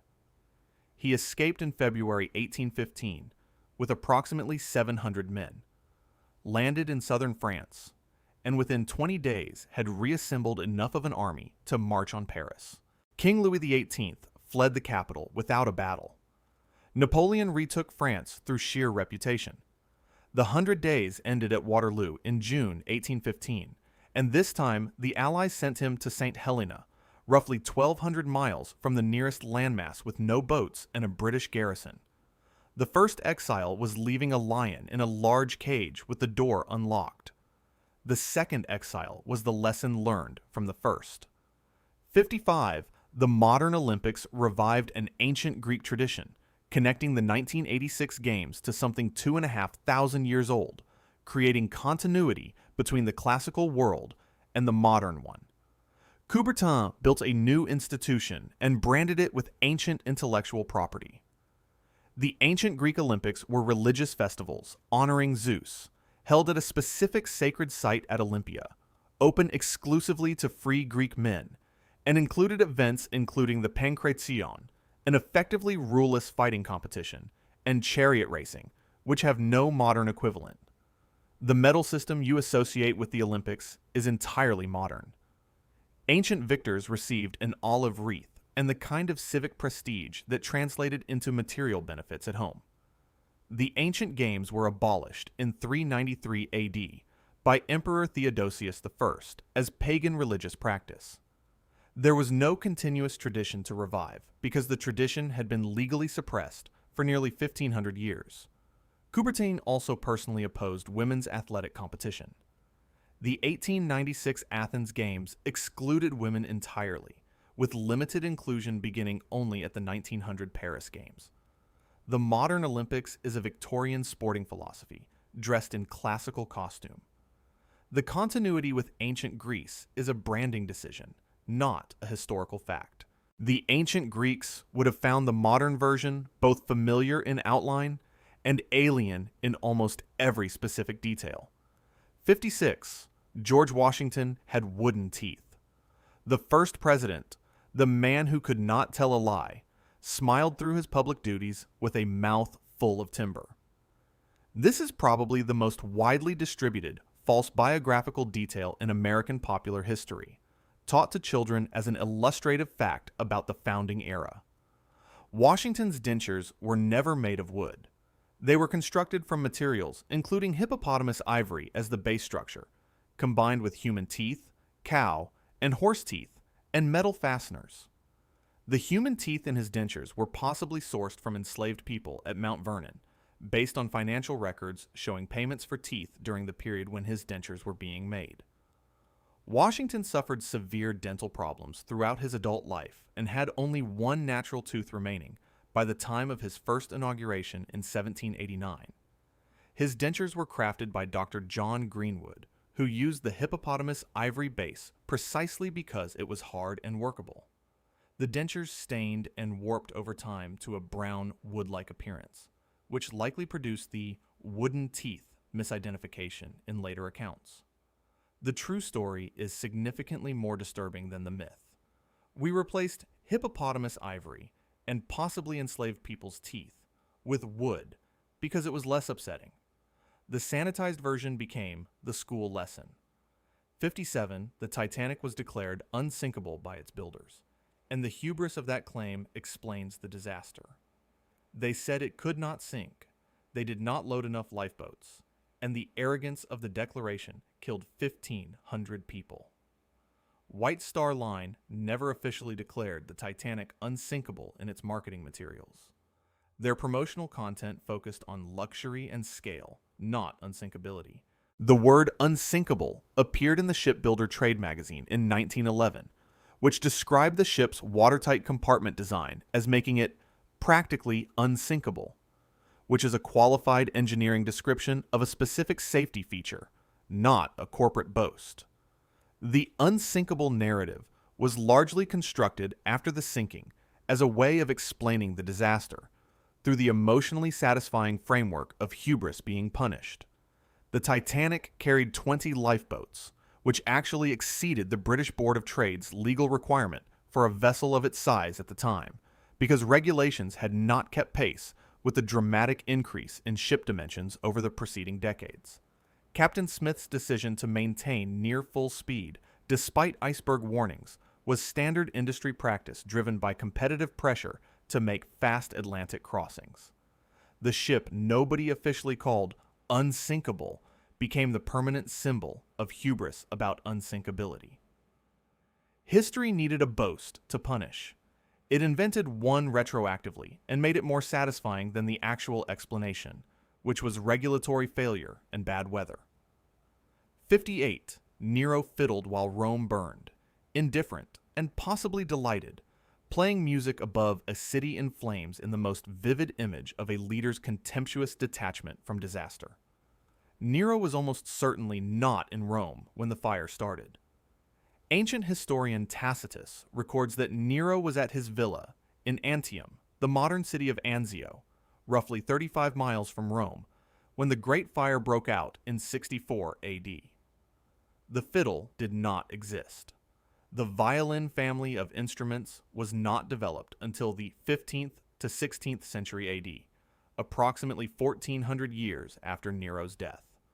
What Nero could plausibly have played was a lyre or cithara. Tacitus, who was not sympathetic to Nero and said so, nonetheless recorded that Nero returned to Rome after the fire, organized relief efforts, opened his personal estates to displaced citizens, and reduced grain prices in response to the crisis. These are documented relief actions by the leader you have been told was playing an instrument while his city burned. The rumor that Nero started the fire to clear land for his Domus Aurea Palace complex is plausible as political attack by his opponents, but is unsubstantiated by evidence. History's most famous image of a leader ignoring a crisis features the wrong instrument, the wrong location, and possibly the wrong character entirely. We needed a villain so urgently that we gave him an anachronistic prop and placed him at a scene he may have missed. 59. The guillotine was invented by Dr. Guillotin, named for him, and represents his defining contribution to history. Given its use during the Terror, it is a legacy he presumably spent the rest of his life regretting. He did not invent it. Dr. Joseph Ignace Guillotin was a physician and member of the French Constituent Assembly, who in 1789 proposed that all executions should use the same humane mechanical method regardless of the condemned person's social class. Under the existing system, wealthy criminals received relatively swift beheadings, while commoners faced hanging or worse. Guillotin's proposal was explicitly a democratic and reformist one: equal death for all. The actual device was designed primarily by Dr. Antoine Louis, Secretary of the Academy of Surgery, and built by German harpsichord maker Tobias Schmidt. It was initially called the Louisette, or Louison, after Antoine Louis, not after Guillotin. The press renamed it Guillotine, apparently in satirical reference to Guillotin's advocacy, and the name stuck permanently. Guillotin neither designed it nor wanted to be associated with it. His family was so distressed by the permanent association that after his death they petitioned the French government to rename the device. When the government refused, the family changed their surname. A doctor who wanted to make execution more humane and equitable had his name attached to the instrument of mass political killing. He advocated for compassion and received credit for carnage. 60. The Trojan War was fought because Helen was beautiful, a face that launched 1,000 ships. The greatest heroes of the ancient world committed to a decade of brutal warfare because of one woman's appearance. Ancient sources, including Herodotus, explicitly questioned this framing and proposed that the real causes were economic and geopolitical. Troy, known archaeologically as Hisarlik in modern Turkey, controlled access to the Hellespont, the narrow strait connecting the Aegean Sea to the Black Sea trade routes. That position was enormously valuable to any late Bronze Age maritime power operating in the eastern Mediterranean. Control of that strait meant control of trade in grain, timber, metals, and slaves moving between the Black Sea basin and the Aegean world. Herodotus, writing in the 5th century BC, openly questioned whether the Greeks would really have sustained a decade-long military campaign for one woman when the strategic and commercial logic of the strait's control was obvious. Archaeological evidence at the Hisarlik site shows multiple destruction layers consistent with repeated conflict over centuries, suggesting ongoing strategic competition over the location, rather than a single romantic provocation. The Helen narrative follows a standard ancient literary convention of attributing military conflicts to personal or divine causes, because control of the Hellespont does not generate the same emotional investment in an audience as a beautiful woman and a stolen marriage. The ancient world's greatest war story is a trade dispute with better publicity.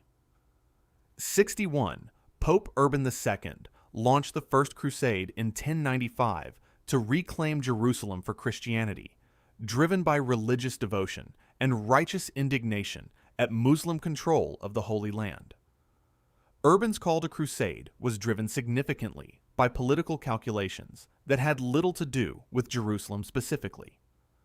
The Byzantine Emperor Alexios I Komnenos sent ambassadors to the Council of Piacenza in 1095 requesting military assistance against the Seljuk Turks who were threatening Byzantine territory in Anatolia.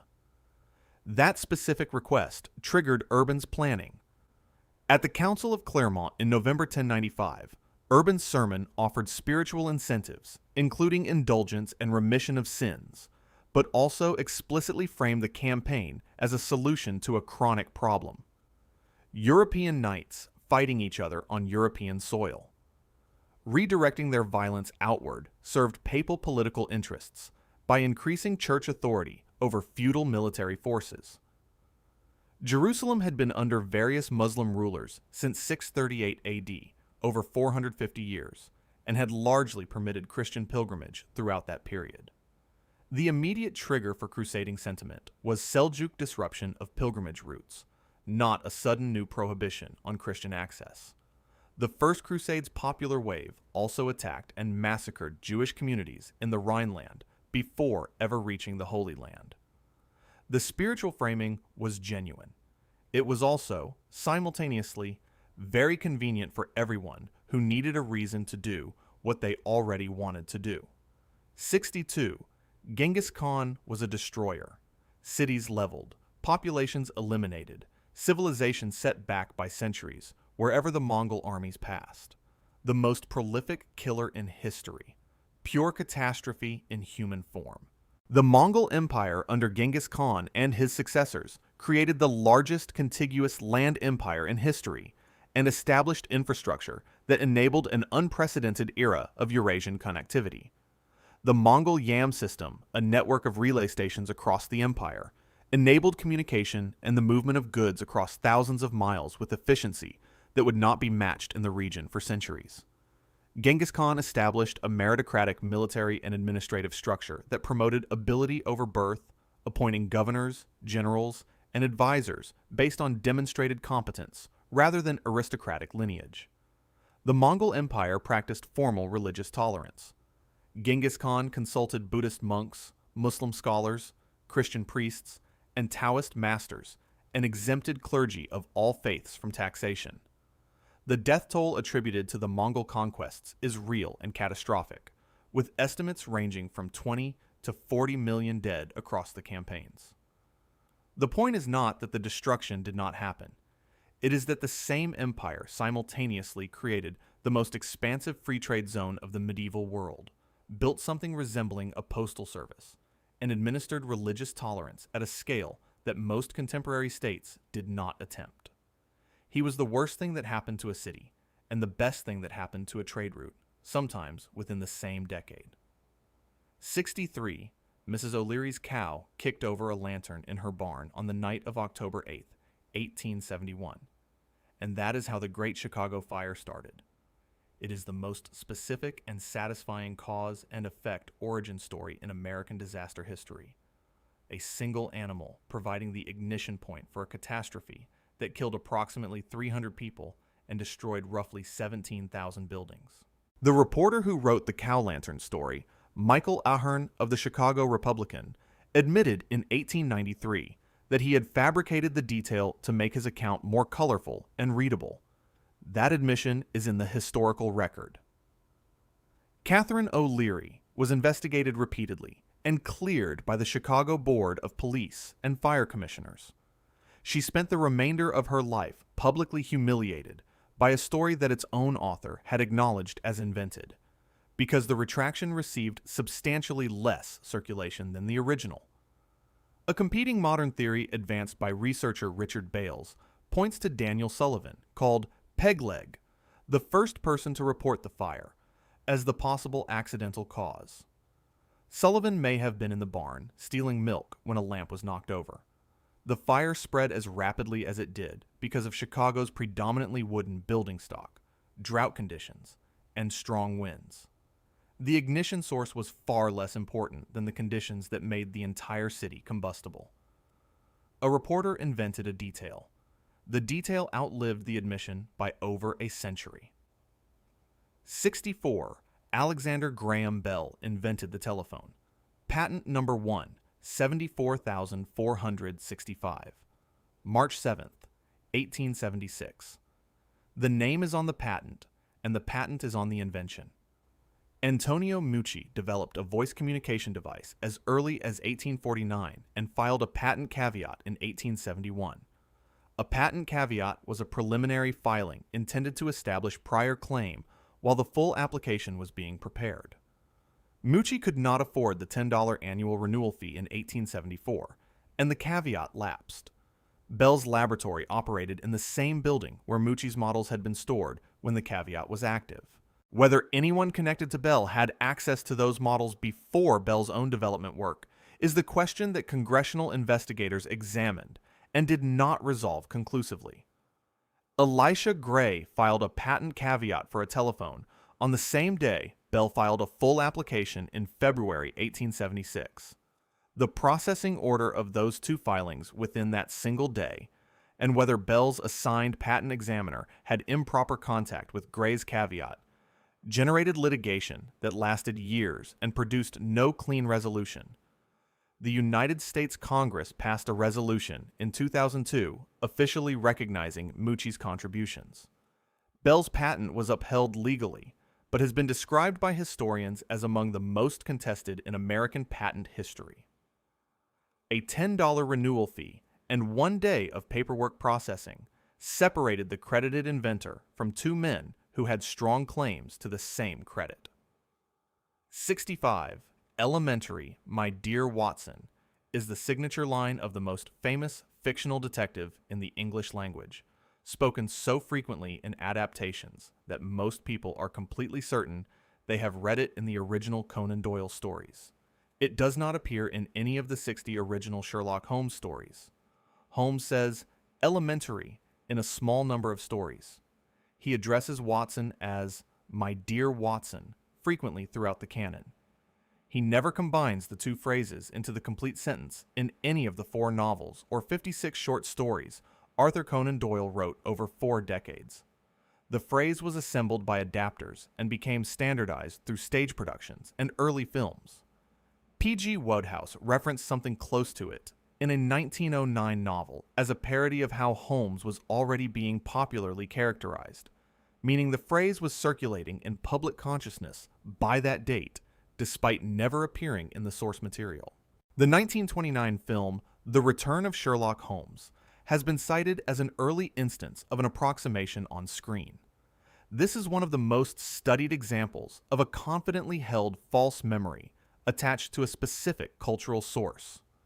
Sherlock Holmes, the character whose entire identity is built around the correct observation of evidence, has been systematically misquoted for over a century by people who are absolutely certain they are quoting accurately. He would find the irony unbearable, and he would be right to. 66. Bushido is the ancient warrior code of the samurai, a philosophy stretching back through centuries of Japanese feudal tradition governing how warriors lived, fought, and died. The samurai class was legally abolished in 1876. The most influential text associated with Bushido, Nitobe Inazo's Bushido, the Soul of Japan, was published in 1900. In English. It was written in English first, aimed explicitly at Western readers who Nitobe wanted to understand Japanese culture, and was translated into Japanese afterward. The foundational document of the supposedly ancient samurai philosophy was composed in the language of the audience it was trying to impress. After the class it described had been dissolved for 24 years. Historical samurai in Japan's feudal era were governed by practical clan loyalty, Buddhist and Confucian ethics, domain-specific legal codes, and the kind of unsentimental pragmatism that actual military service in a feudal economy requires. The romantic death before dishonor at any cost framework was a literary idealization that appeared in texts throughout the period, but functioned more as aspiration than consistent behavioral reality. The Bushido framework was then actively promoted by Japanese militarists in the early 20th century to provide modern conscript soldiers with an ancient-seeming ideological identity. The code was written after the warriors were gone, published first in English, and then issued to 20th century soldiers as evidence of immemorial tradition. Every ancient tradition is someone's recent invention. Bushido has unusually legible documentation of the invention date. 67. The 1918 influenza pandemic was called the Spanish flu, and the name has stuck in every historical reference since. The disease almost certainly did not come from Spain. Spain was neutral during the First World War. Because Spain had no wartime press censorship, Spanish newspapers reported openly on the epidemic as it progressed, including prominent coverage of King Alfonso XIII falling ill in May 1918. Every wartime combatant nation, including the United States, France, Britain, and Germany, actively suppressed news of the epidemic to protect military morale and operational security. International media, operating under wartime censorship at home, picked up Spanish reporting as the primary available source, and the geographic association was established entirely by default. The earliest documented outbreaks appeared at military installations in the United States in March 1918, and simultaneously in France and Britain, all suppressed from public reporting. Competing theories on the actual origin include China, where a respiratory illness among laborers transported to France in 1917 and 18 has been documented, and France itself. No scientific consensus on the actual geographic origin has been established despite intensive retrospective investigation using preserved tissue samples and contemporary records. The pandemic killed between 50 and 100 million people globally. Spain told the truth about what was happening on its territory. Spain received the name. Transparency in a public health crisis has historically been a catastrophic public relations decision, and 1918 remains the case study everyone in public health still discusses. 68. King Canute sat before the ocean and commanded the tide to stop, and when it did not, he was humiliated. The image of the vain medieval king who believed his authority extended to the natural world has been in circulation as a lesson about the dangers of arrogance and delusion for centuries. The story means the opposite of what you think it means, and it has meant the opposite since the first written version of it was recorded. Henry of Huntingdon, writing approximately 100 years after the events in the 12th century, describes Canute staging the demonstration deliberately. In Henry's account, Canute sets his throne by the water, issues the command, watches the tide ignore him, and then turns to his courtiers and tells them, in substance, that the power of earthly kings is hollow compared to the power that actually governs the world. It is a planned demonstration of royal limitation intended to humiliate the sycophants who had been flattering him with claims of limitless power. It was a performance of humility, not an episode of delusion.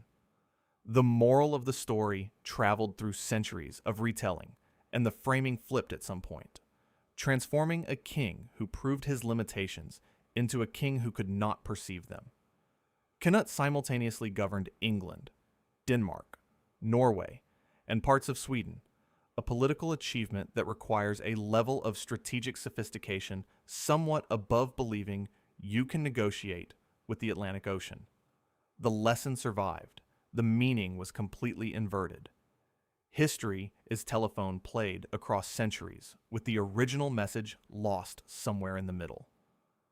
69, Washington, D.C. was built on a swamp, and that geographical fact explains the humidity, the political dysfunction, and every other complaint anyone has ever lodged against the federal government from a safe distance. The land selected for the capital was not a swamp. The surveys conducted by Andrew Ellicott in 1790 describe a site composed primarily of farmland and forested land along the Potomac River.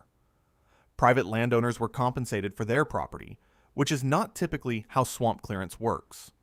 There were tidal marshes along the Potomac and Anacostia rivers at the edges of the selected area, and portions of what became the National Mall required fill material before construction, but the dominant terrain was agricultural and wooded. British diplomat Sir Augustus John Foster, visiting in the early 19th century, described the area as extremely pleasant with fine views, a response that damp, mosquito-dense swampland does not typically inspire in visitors accustomed to European capitals.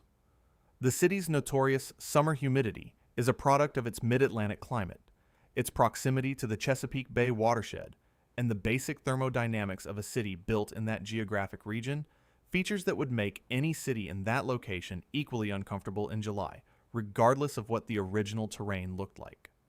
The swamp became a political metaphor, so vivid and so functionally useful that the actual soil composition became permanently irrelevant.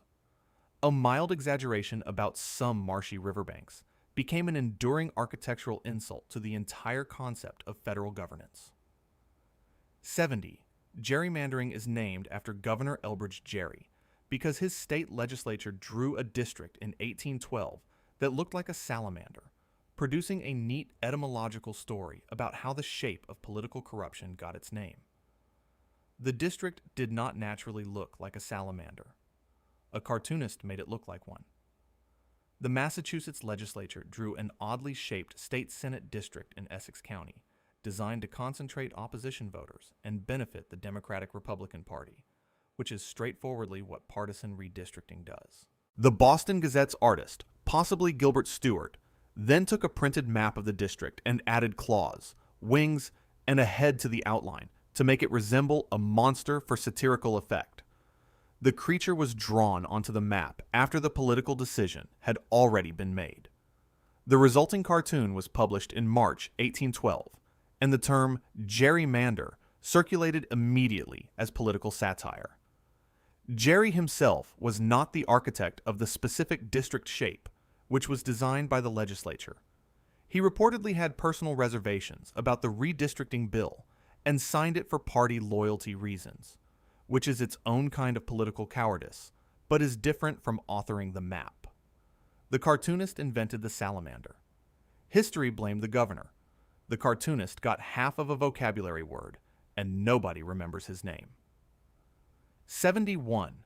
When Hernán Cortés arrived in Mexico in 1519, the Aztec Emperor Moctezuma II believed he was the returning god Quetzalcoatl, and this divine misidentification explains how a force of a few hundred Spanish soldiers managed to defeat an empire of millions.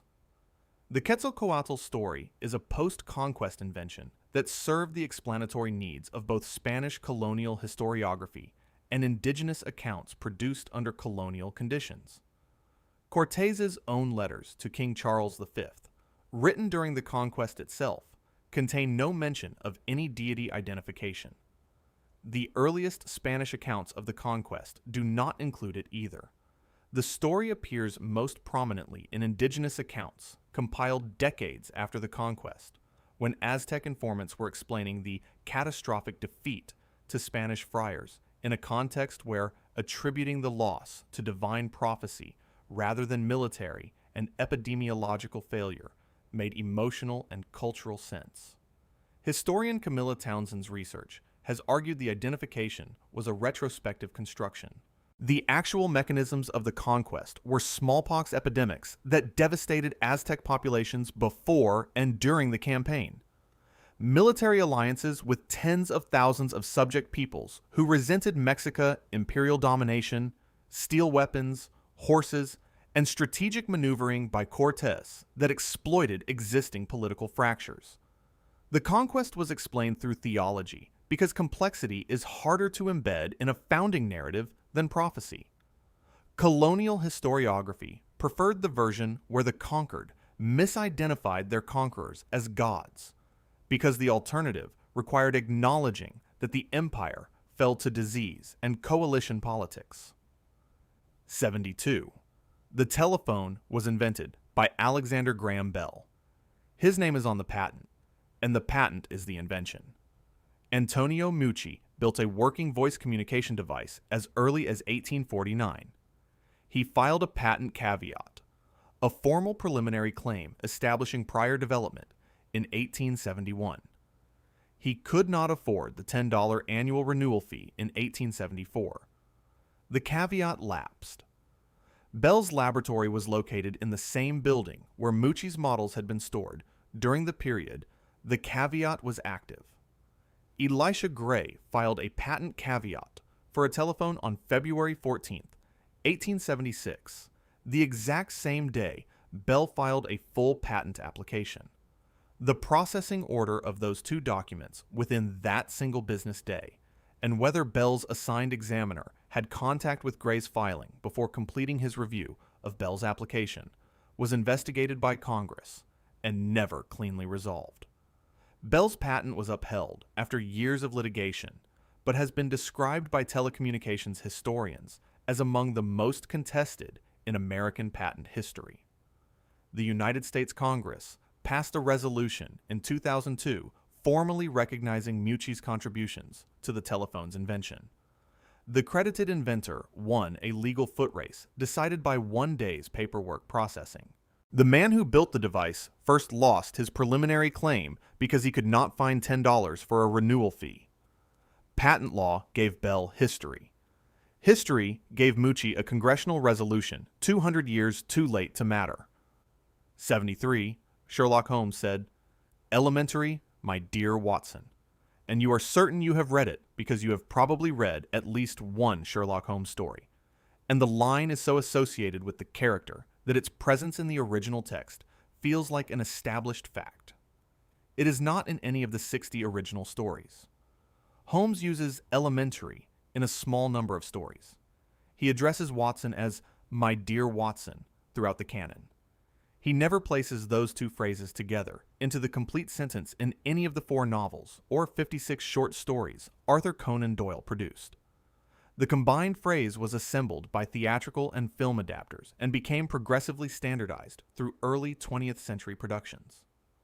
P.G. Wodehouse used something close to the full phrase as a parody reference in a 1909 novel, indicating it was already circulating as a Holmes-associated expression in popular culture by that date, despite its absence from the source material. The 1929 film The Return of Sherlock Holmes is among the earliest screen instances of an approximation. Researchers who study false memories frequently cite this as a textbook example. A confidently held, widely shared, specifically attributed misremembering of a cultural source that millions of people are certain they have directly encountered. Sherlock Holmes, the character defined entirely by his insistence on observing only what is actually there, has been misquoted for over a century by people who would swear under oath they are quoting correctly. 74. Bushido is the ancient warrior code of the samurai, a philosophy that governed Japanese martial culture across centuries of feudal history. The samurai class was legally abolished in 1876. The most widely read text codifying Bushido as a formal philosophy, Nitobe Inazo's Bushido, The Soul of Japan, was published in 1900 in English, written specifically for Western readers who Nitobe wanted to help understand Japanese cultural values. The book was translated into Japanese after its English publication. The foundational text of the supposedly immemorial samurai code was composed in a foreign language for a foreign audience. 24 years after the class it described had ceased to legally exist. Historical samurai in feudal Japan operated under practical clan loyalty, Buddhist and Confucian ethical frameworks, and domain-specific legal obligations. The romantic death before dishonor philosophy existed in literary and aspirational form throughout the period, as it does in most warrior traditions, but it described an ideal rather than a consistent behavioral reality. Early 20th century Japanese militarists then promoted the Bushido framework extensively to give modern conscript armies an ancient-seeming identity and a philosophical basis for the self-sacrifice the campaigns they were planning would require. A romanticized ancient code was grafted onto a thoroughly modern military apparatus and presented as evidence of continuous tradition.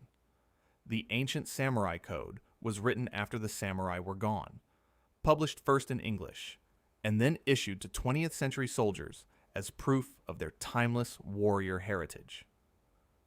75. The 1918 influenza pandemic was called the Spanish flu.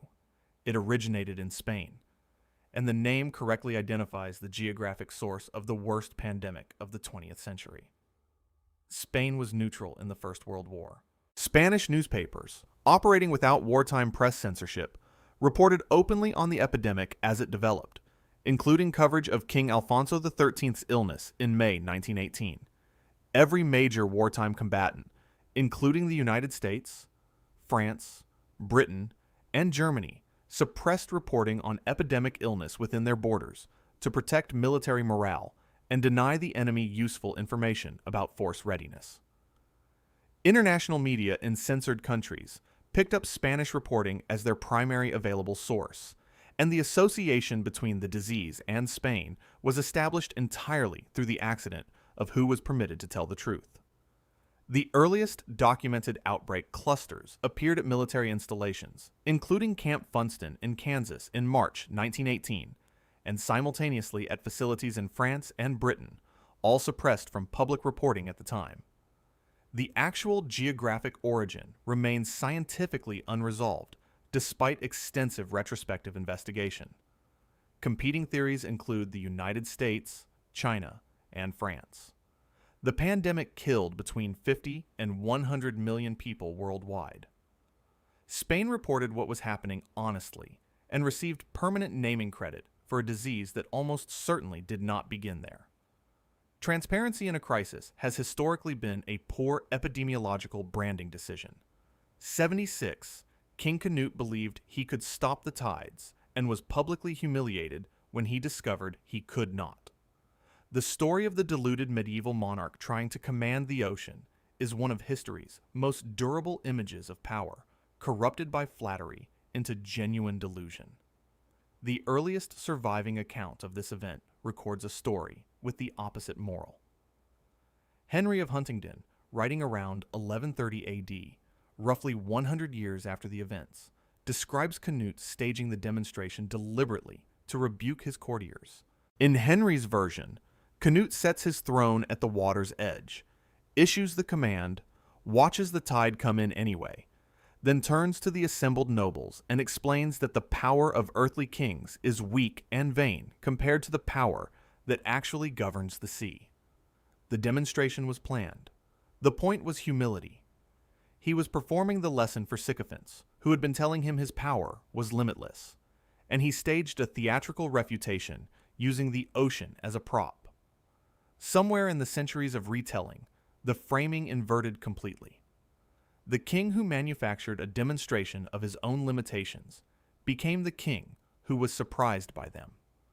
Canute governed 4 kingdoms simultaneously and died having never lost control of any of them, which is the track record of someone who understood the limits of power quite precisely.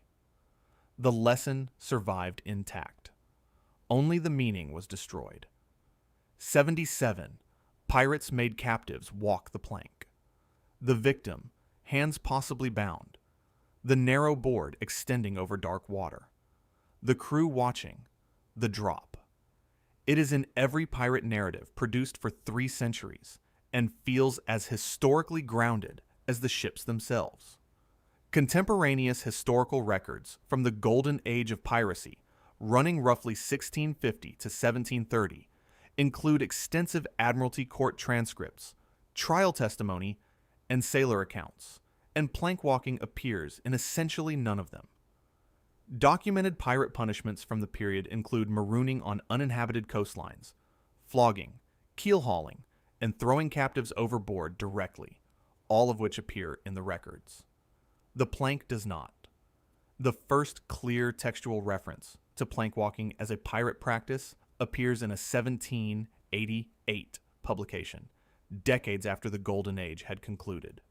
J.M. Barrie's Peter Pan and Robert Louis Stevenson's works refined the theatrical version that became standard in popular imagination. Real pirates operated with economic logic that made casual captive murder counterproductive. Live prisoners had ransom value. Recruitable sailors had operational value. Killing everyone ensured no survivors to testify in court, but also guaranteed that every future target would fight to the last man rather than surrender, which increases your operational costs substantially. Real pirates were a violent business running margin calculations.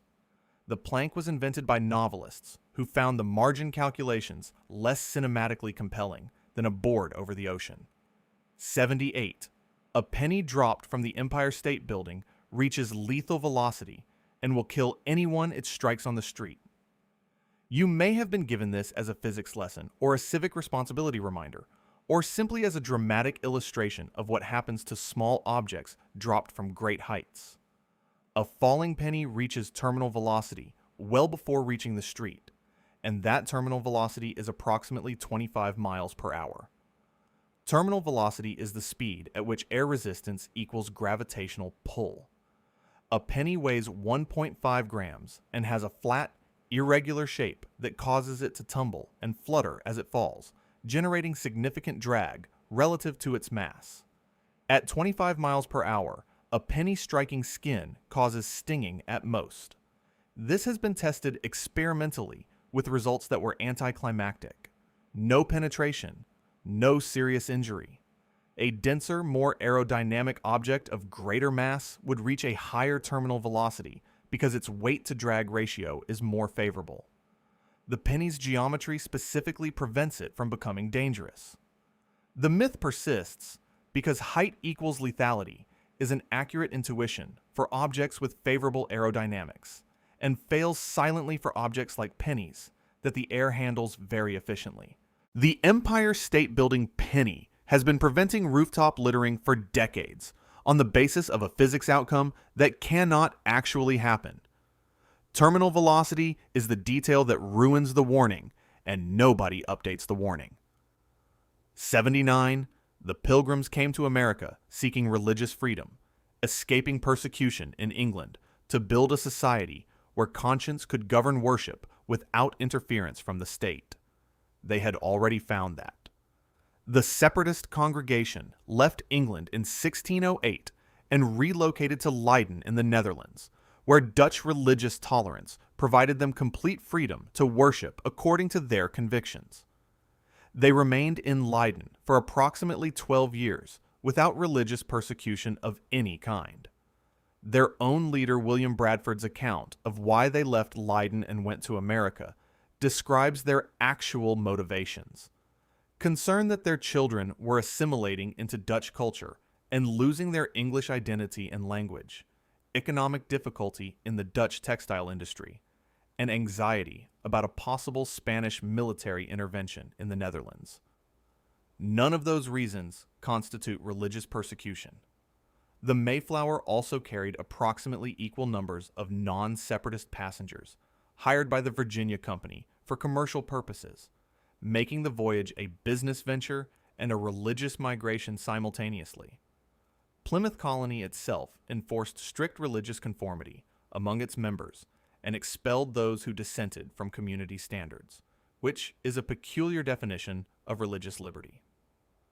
The founders of the American religious freedom founding myth fled a country where they had full religious freedom because their children were becoming Dutch. The story of principled flight from persecution was always more accurately a story about cultural anxiety and the specific discomforts of successful integration. 80. 476 AD, the Western Roman Empire falls. Romulus Augustulus is deposed. Rome ends. Civilization collapses into the dark. The Eastern Roman Empire continued for 977 more years. The Eastern Roman state, headquartered in Constantinople, maintained Roman law, Roman administrative structures, Roman cultural identity, used the Latin title Emperor of the Romans, and called itself the Roman Empire continuously until Ottoman Sultan Mehmed II's forces breached the Theodosian walls in 1453 AD. Nearly 1,000 years of continued Roman governance after the date you were taught marked Rome's final end. Contemporaries in the 5th century did not treat 476 as a significant rupture. The historian Procopius, writing in the 6th century, describes the period without treating Romulus Augustulus's deposition as a civilizational break. The real power in the Western Empire had been held by various Germanic military commanders for decades before that date, and Romulus had been emperor for less than a year. The fall of Rome is more accurately understood as a gradual centuries-long transformation in which Roman institutions, the Latin language evolving into Romance languages, church administrative structures, and Roman legal frameworks were absorbed and mutated into what became medieval European civilization. The date 476 is a historian's filing category applied retroactively to a process that contemporaries experienced as continuous change. Rome did not fall on a specific Tuesday. It became something else slowly, while everyone inside it kept calling it Rome. 81. Original Coca-Cola contained cocaine, and the company removed it quietly once the government made them, which is the basic arc of the story as most people understand it. The early formula did contain a coca leaf extract with trace cocaine content, and cocaine was a standard, legal, openly advertised ingredient in patent medicines throughout the 1880s. Pemberton's formula was marketed as a temperance drink and brain tonic, and the coca content was not hidden. The Coca-Cola Company began voluntarily reducing cocaine content in the 1890s, driven by increasing public concern about cocaine specifically, not by regulatory pressure. By 1903, the formula used decocainized coca leaf extract, removing the alkaloid while retaining flavor compounds. That change preceded the Harrison Narcotics Act of 1914 by over a decade. The removal was a market response to shifting public opinion, not a regulatory compliance action. The Stepan Company in Maywood, New Jersey, processes coca leaves for Coca-Cola's formula to this day, extracting and removing the cocaine alkaloid and supplying it separately to a licensed pharmaceutical manufacturer. This is a regulated, documented, publicly known arrangement that generates fascination disproportionate to its mundane legal reality. Coca-Cola has been operating without cocaine for 120 years and has been leveraging the association throughout that entire period without technically misrepresenting anything. It is the most commercially productive, discontinued ingredient in the history of consumer beverages. 82. The Senate filibuster is a foundational democratic protection built into American governance from the beginning, a constitutional safeguard for minority voices that has always been part of how the Senate operates. It is not in the Constitution. It was not designed by the founders. It emerged from a procedural accident in 1806, and the version most people are familiar with, which allows a senator to block legislation without speaking, was created in 1970. The original Senate rules of 1789 included a previous question motion that allowed a simple majority vote to end debate and force a final vote on legislation. This is the mechanism that still prevents indefinite delay in the House of Representatives. In 1806, Aaron Burr advised the Senate that the previous question motion was redundant, and the Senate removed it from its rulebook during a routine simplification exercise. This accidentally eliminated the only mechanism for ending debate by majority vote. The first use of extended debate to block legislation through what we would recognize as a filibuster did not occur until 1837. The practice developed gradually. The 1970 rules change eliminated the requirement that a senator physically hold the floor, converting the filibuster from an extraordinary endurance measure into a routine administrative declaration. The sacred tradition of American democracy was a procedural accident recommended by the man who killed Alexander Hamilton, converted into its current form by a 1970s rule change that nobody commemorates annually. 83. King Arthur was a real historical figure, a Romano-British warrior king who fought Saxon invaders in the late 5th or early 6th century, and the legend is built on a genuine historical foundation, even if the details have been embellished over time. There is no contemporary documentary evidence for a historical Arthur. No source written during the period when he supposedly lived mentions him. The earliest reference to a figure called Arthur appears in a Welsh poem, possibly dating to around 600 AD, which references a warrior in comparison to Arthur, treating him as already legendary, rather than recently alive. Nennius's Historia Brittonum, written around 830 AD, provides the most substantial early quasi-historical reference, listing Arthur as a battle leader in 12 engagements. But Nennius was writing 3 or more centuries after the events he described, and includes claims that cannot be taken as historical record. Geoffrey of Monmouth's Historia Regum Britannia of 1136 constructed the elaborate narrative framework most people recognize, and Geoffrey's contemporaries were already openly questioning whether he was inventing his sources. The Round Table, Camelot, Guinevere, Lancelot, Merlin as a wizard, and the Holy Grail were all introduced or substantially elaborated by different authors across the 12th through 15th centuries. King Arthur is a collaborative fiction that accumulated enough detail and cultural weight across enough centuries to start feeling like suppressed history.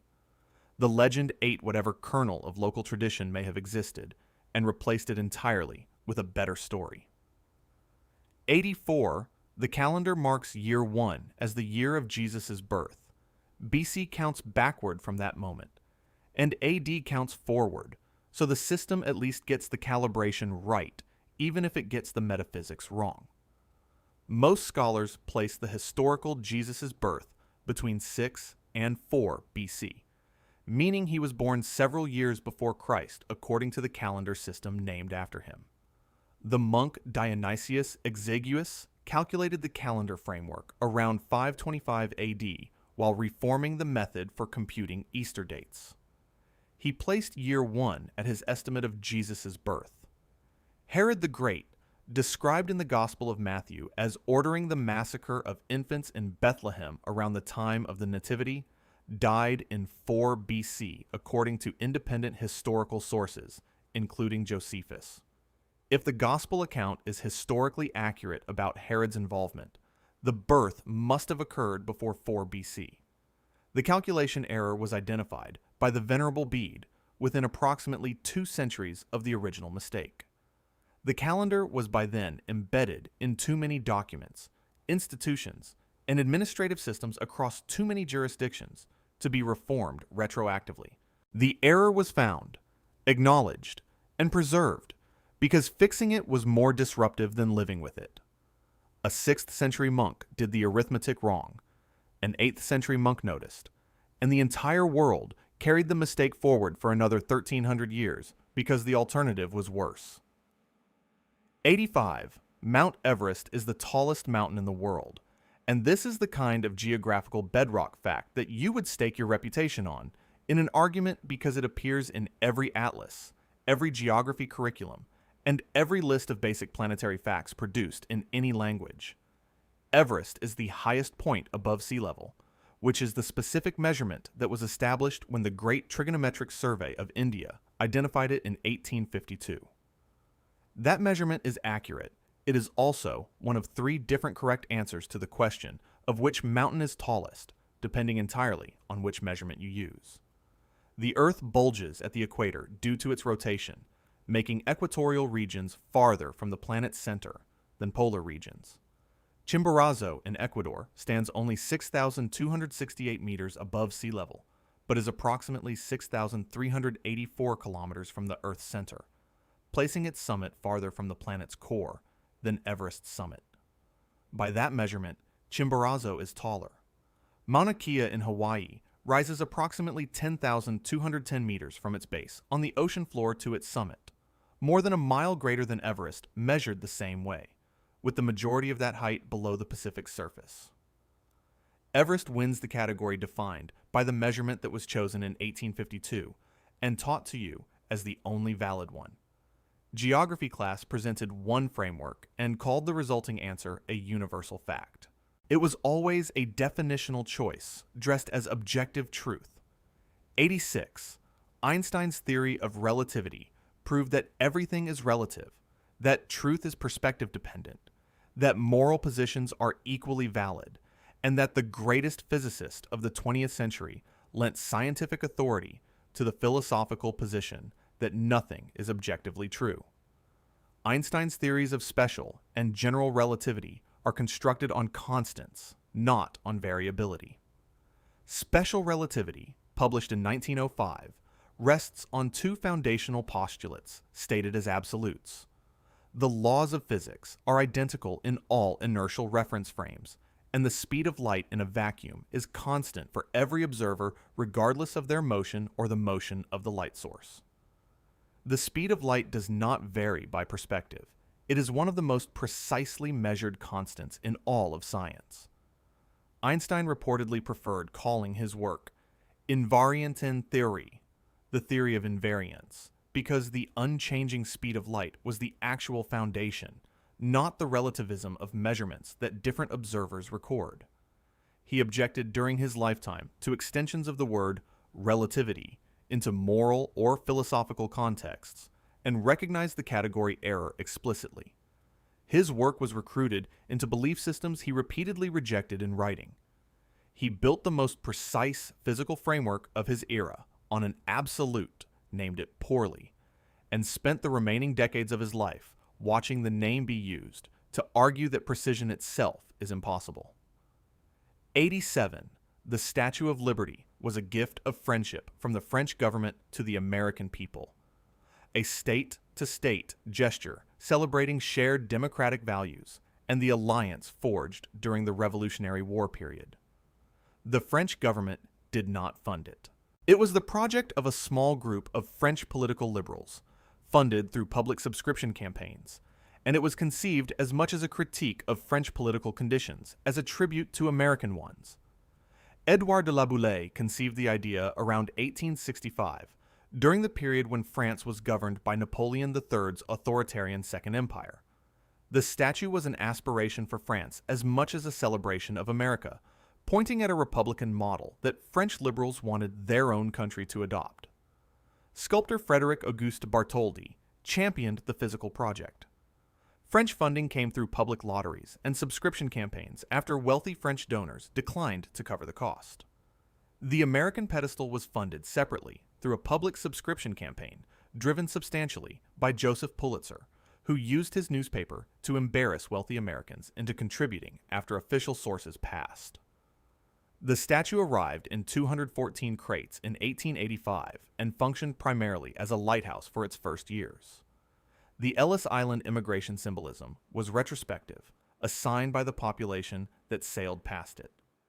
It became the symbol of national generosity after being built through the necessity of public shaming on 2 continents. 88.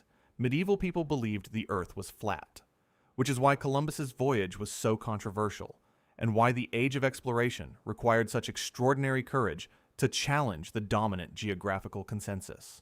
Medieval educated Europeans universally accepted a spherical Earth. This was not a fringe position or a quietly held heresy. It was standard curriculum in medieval universities as part of the quadrivium, the mathematical arts that formed the core of advanced education. Thomas Aquinas wrote about a spherical Earth in the 13th century, without treating it as a contested claim. Dante's Divine Comedy, written in the early 14th century, is geometrically built on a spherical Earth and would be spatially incoherent on any other model. The flat Earth myth about medievals was substantially invented by Washington Irving in his 1828 fictionalized biography of Columbus, in which he invented a dramatic confrontation between Columbus and university scholars who feared he would sail off the edge. That confrontation did not happen. Irving made it up for narrative drama. 19th century writers promoting the thesis that science and religion had been in perpetual historical conflict, then amplified the flat Earth medieval story as evidence. The myth served a rhetorical purpose for people who wanted the 19th century to look like an improvement over the preceding 1,000 years. Inventing medieval ignorance to demonstrate modern enlightenment is itself a form of intellectual flattery, so successful that it is still being taught. 89. The Great Wall of China is visible from the moon, which is the extreme version of the visible from space claim, and manages to be approximately 1,500 times less accurate than the original by moving the observation point from low Earth orbit to a distance of roughly 384,000 kilometers. From the moon, no individual human construction on Earth is visible to the naked eye. From that distance, the Earth appears as a blue sphere with continental land masses and cloud systems visible as broad features. The resolving power of the unaided human eye at that distance would require an object to be roughly thousands of kilometers across to register as a distinct feature. The Great Wall averages between 15 and 30 feet wide. Detecting it from the moon with the naked eye would require visual acuity approximately equivalent to seeing a single human hair from 3 kilometers away. Apollo mission photographs of Earth taken from lunar distance show a blue marble with continents, oceans, and weather patterns. No human structures appear at any scale in those photographs. Astronauts have confirmed this. The claim is not a minor exaggeration of a real phenomenon. It is a statement that is wrong by multiple orders of magnitude. Each retelling of the original space visibility myth found a way to make the same false claim more dramatically false by moving the fictional observer progressively further away. The myth scaled up. The accuracy scaled in the opposite direction. 90. Abner Doubleday invented baseball in Cooperstown, New York in 1839, which is why the Baseball Hall of Fame is located in Cooperstown, and why Doubleday's name is attached to America's national pastime as its originating genius. The Doubleday story was fabricated by a commission that had already decided what conclusion it wanted before examining the evidence. The Mills Commission, convened between 1905 and 1907 by Sporting Goods. Manufacturer Albert Spaulding was explicitly tasked with establishing an American origin for baseball to counter claims that the sport derived from the British game of rounders. The commission's primary evidence for the Doubleday story was a single letter from an elderly man named Abner Graves, who claimed to have witnessed Doubleday invent the game. Graves was later committed to a psychiatric institution for shooting his wife, which does not conclusively invalidate his testimony, but does complicate his standing as a sole historical witness. Doubleday himself left extensive personal diaries and correspondence. Baseball does not appear in any of them. He never mentioned the sport in any surviving document. Modern baseball historians trace the sport's development through multiple evolving bat and ball games in the northeastern United States in the 1830s and 40s, with Alexander Cartwright and the Knickerbocker Baseball Club producing the first written rules resembling the modern game in 1845. The Hall of Fame is in Cooperstown because of a commission that needed an answer and accepted the only one available regardless of its quality. 91. You are only using 10% of your brain, and if you could access the remaining 90%, you would be capable of extraordinary cognitive feats currently beyond your reach. This claim has no identified scientific source, has been attributed falsely to Einstein among others, and is contradicted by every available method of measuring brain activity. Brain imaging technologies, including positron emission tomography and functional magnetic resonance. Imaging show activity distributed throughout the entire brain, with different regions engaged for different tasks. There is no dormant 90% detectable by any scanning method currently available. The brain consumes approximately 20% of the body's total energy, despite constituting roughly 2% of body mass. Evolution does not maintain enormously metabolically expensive organs that are 90% inactive. The energy cost alone makes the premise biologically implausible. Localized brain damage from strokes, tumors, or injury almost invariably produces specific functional deficits corresponding to the damaged region. If 90% of the brain were unused, damage to those unused areas should produce no functional consequence, which contradicts essentially all clinical neurology. The origin of the 10% figure is uncertain. Candidates include misquoted early neuroscience research, self-help literature from the early 20th century, and misattributed statements by figures whose names added credibility. The myth was used to sell you books about unlocking your potential. Your brain was using its full capacity to process the sales pitch. 92. The Kitty Genovese murder proved the bystander effect. 38 witnesses watched her die and did nothing. The event became the foundational case study for one of social psychology's most replicated findings: the diffusion of responsibility that occurs when multiple people witness an emergency and each assumes someone else will act. The 38 silent witnesses account was dramatically overstated by the New York Times.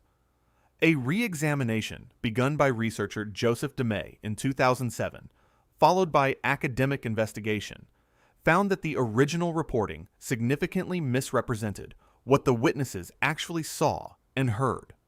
Many of the reported witnesses perceived only fragments of the events, heard sounds without visual context, and did not understand that a murder was in progress.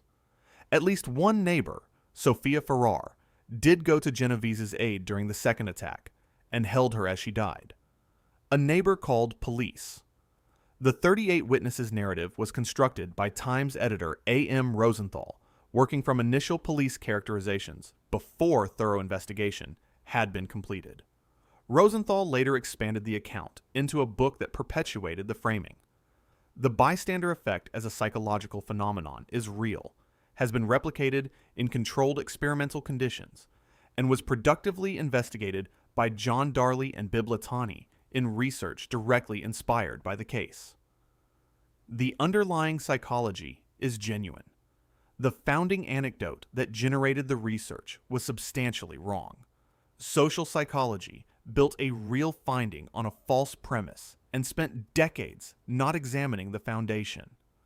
93. The American Revolution was fought over the principle of no taxation without representation, a clean philosophical statement about democratic legitimacy that turned a colonial tax dispute into the founding ideology of a new nation. Taxation was the trigger and the slogan. It was not the complete mechanism. The colonies had been taxed before without revolution, and the specific taxes that provoked revolt were modest by comparison with what British citizens paid at home. Colonial resistance was as much about Parliament's authority in principle as about the financial burden in practice. Many of the Revolution's most prominent leaders were Virginia planters carrying substantial debt to British creditors, and British policies restricting Western land settlement, specifically the Proclamation of 1763, blocked the land speculation that represented significant portions of their financial futures. Loyalists, colonists who opposed independence and accepted parliamentary authority, represented approximately 15 to 20% of the population. The Revolution was simultaneously a war against Britain and a civil conflict within colonial society, with neighbors on opposing sides throughout. Benjamin Franklin spent years in London attempting to negotiate a settlement that would have kept the colonies within the British Empire under modified terms. The Revolution was not inevitable, was not unanimous, and was driven by a coalition of interests that included principle, debt, land politics, and regional ambition in proportions that varied by participant. The bumper sticker won because it fit on a bumper. The complexity is still being sorted out in academic journals. 94, the term conspiracy theory, was a neutral or positive phrase before the CIA deliberately weaponized it in 1967 to discredit critics of the Warren Commission's conclusions about the Kennedy assassination.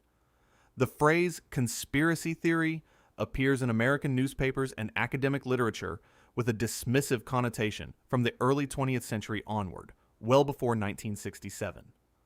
Philosopher Karl Popper's critique of what he called the conspiracy theory of society appeared in his 1945 and 1963 works, establishing the academic pejorative use 2 decades before the CIA document at the center of this myth. A 1967 CIA internal dispatch did encourage agency contacts to use the phrase conspiracy theories to counter critics of the Warren Commission report.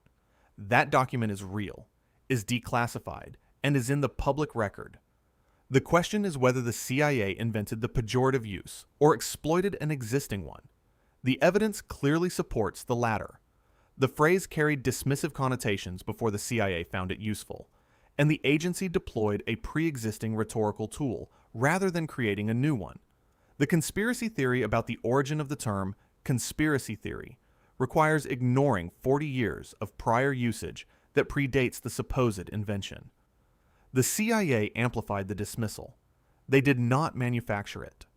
Distinguishing between those two things matters, which is exactly the kind of careful evidential reasoning that the myth about this phrase is designed to make you abandon. 95. The Great Barrier Reef is the world's largest living organism, a designation that appears in reference books, nature documentaries, and casual conversation as an established ecological superlative. The Great Barrier Reef is the world's largest coral reef system. It is not a single organism.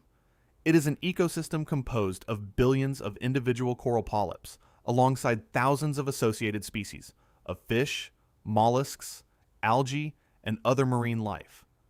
Individual coral polyps are small animals of the Cnidarian family. A reef is an accretion of their calcium carbonate skeletal structures colonized by living polyps, which is an ecosystem and a geological formation, not a single organism by any biological definition. The world's largest confirmed single living organism, by area, is Armillaria ostoyae, a honey fungus in Malheur National Forest in Oregon, covering approximately 8.9 square kilometers in a single interconnected mycelial network. The largest by mass is contested between that fungus and Pando, a clonal quaking aspen colony in Utah covering approximately 43 hectares and connected through a single root system with an estimated mass of approximately 6 million kilograms. The most impressive single living thing on Earth is either an underground fungal network in a national forest or a grove of trees sharing one root. Neither of them has a visitor center or a documentary narrated by a distinguished naturalist. The Great Barrier Reef has both, which is why you know the wrong answer.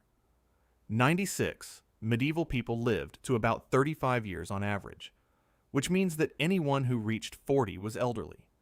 That the historical figures you read about who accomplished things in their 40s and 50s were extreme outliers, and that medieval experience of human life was fundamentally compressed relative to what came later. The 30 to 35 year average life expectancy figure for medieval populations is mathematically accurate and descriptively misleading in a way that has distorted popular understanding of historical life for generations.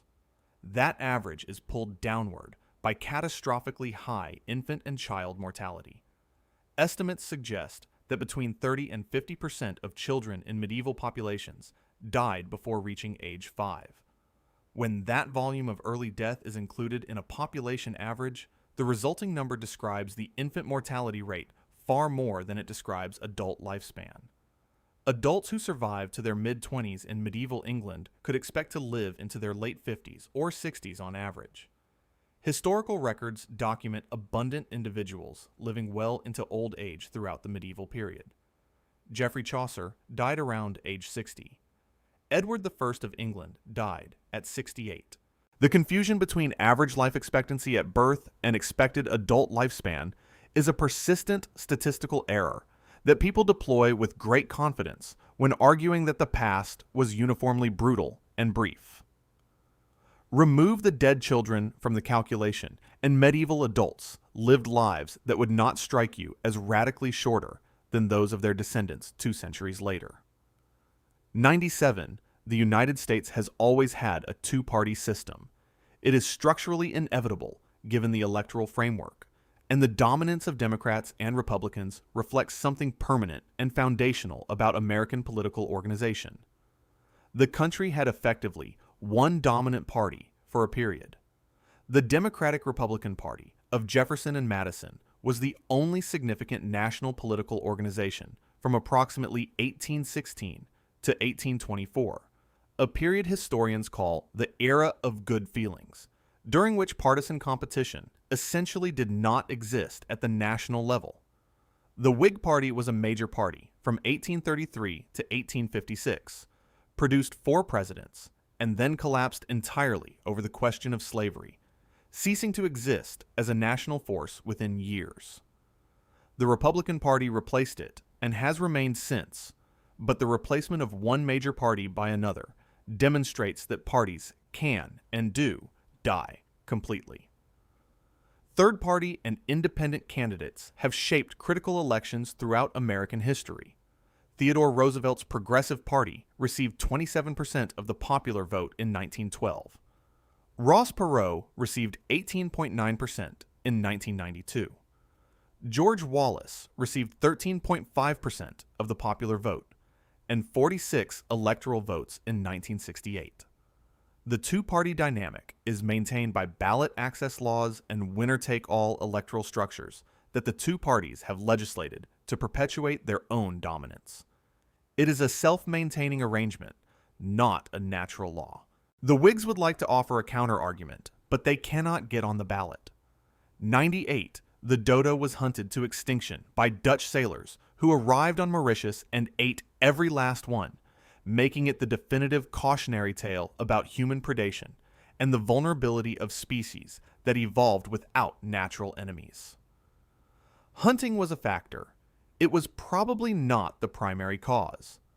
The dodo evolved on Mauritius with no natural predators and was entirely fearless of approaching animals, including humans, which made it easy to approach, but does not by itself explain an extinction within roughly 80 years of European contact.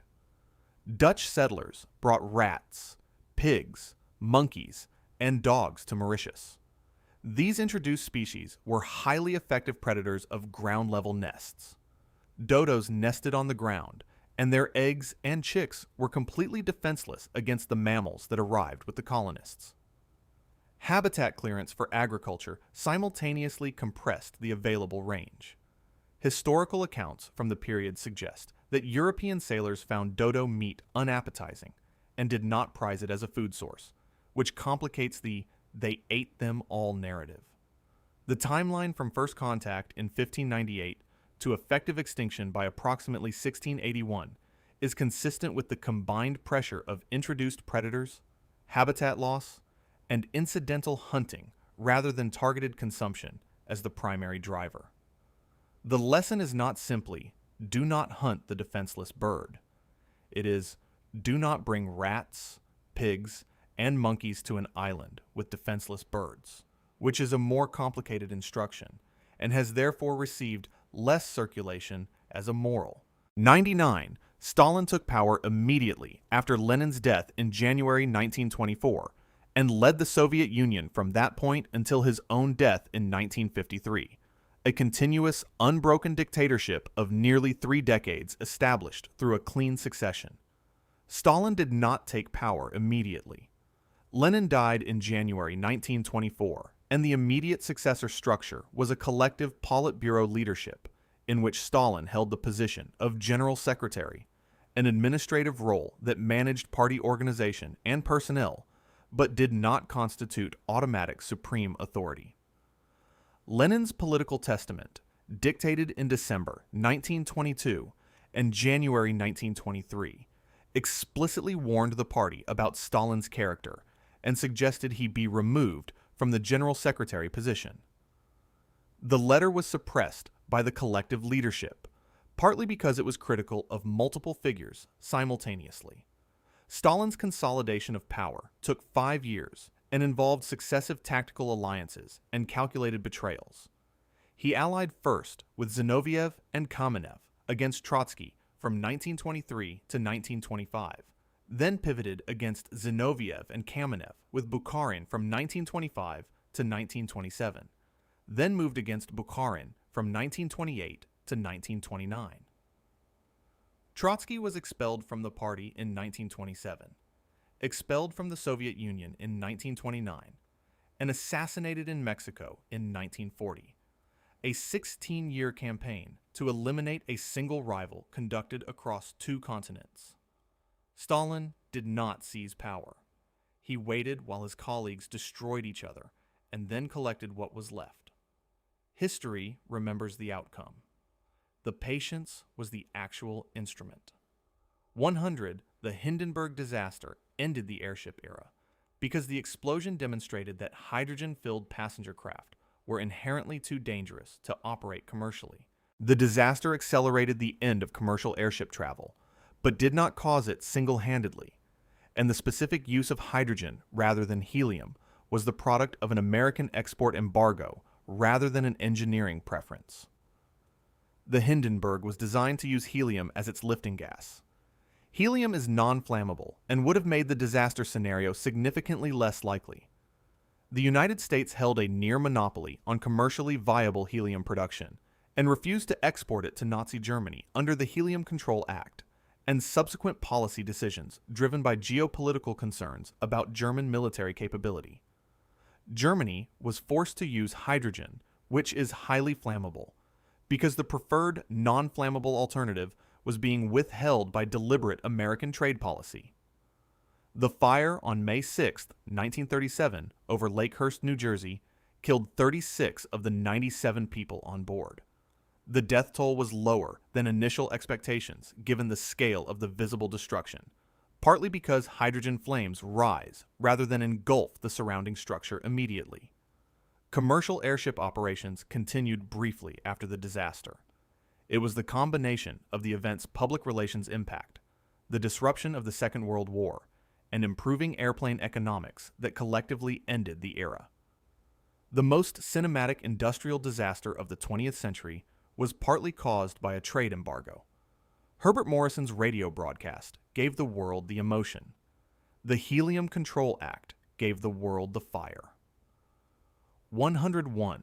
We are living through an unprecedented crisis of misinformation, a uniquely modern phenomenon enabled by social media, algorithmic amplification, and a newly fragmented information environment that has no historical parallel. Deliberate misinformation, fabricated news, propaganda, and the systematic manipulation of public belief are as old as writing itself. The yellow journalism era of the 1890s, led by William Randolph Hearst and Joseph Pulitzer, featured deliberately fabricated and wildly exaggerated stories designed to sell newspapers, including coverage that helped push the United States into the Spanish-American War. Hearst is often quoted, possibly apocryphally, telling his illustrator to provide the pictures while Hearst would provide the war. The British government ran sophisticated propaganda operations in the First World War, including fabricated atrocity stories that were manufactured to inflame public opinion and recruit soldiers, later revealed as invention after the policy they supported had already been implemented. The printing press's introduction in the 15th century triggered an immediate wave of printed propaganda, religious misinformation, and sensationalized pamphlets. Martin Luther's movement was as much a media revolution as a theological one. Radio enabled Father Coughlin to reach 30 million listeners weekly in the 1930s, with content that would be immediately recognizable to anyone familiar with contemporary online rhetoric. Every generation believes it has discovered misinformation. Every generation is wrong. The Babylonians carved false records into stone. The Romans posted political graffiti. You did not invent the problem. You gave it Wi-Fi, and then you called it unprecedented, which is itself a form of misinformation. If you want to see more, click the video on screen now.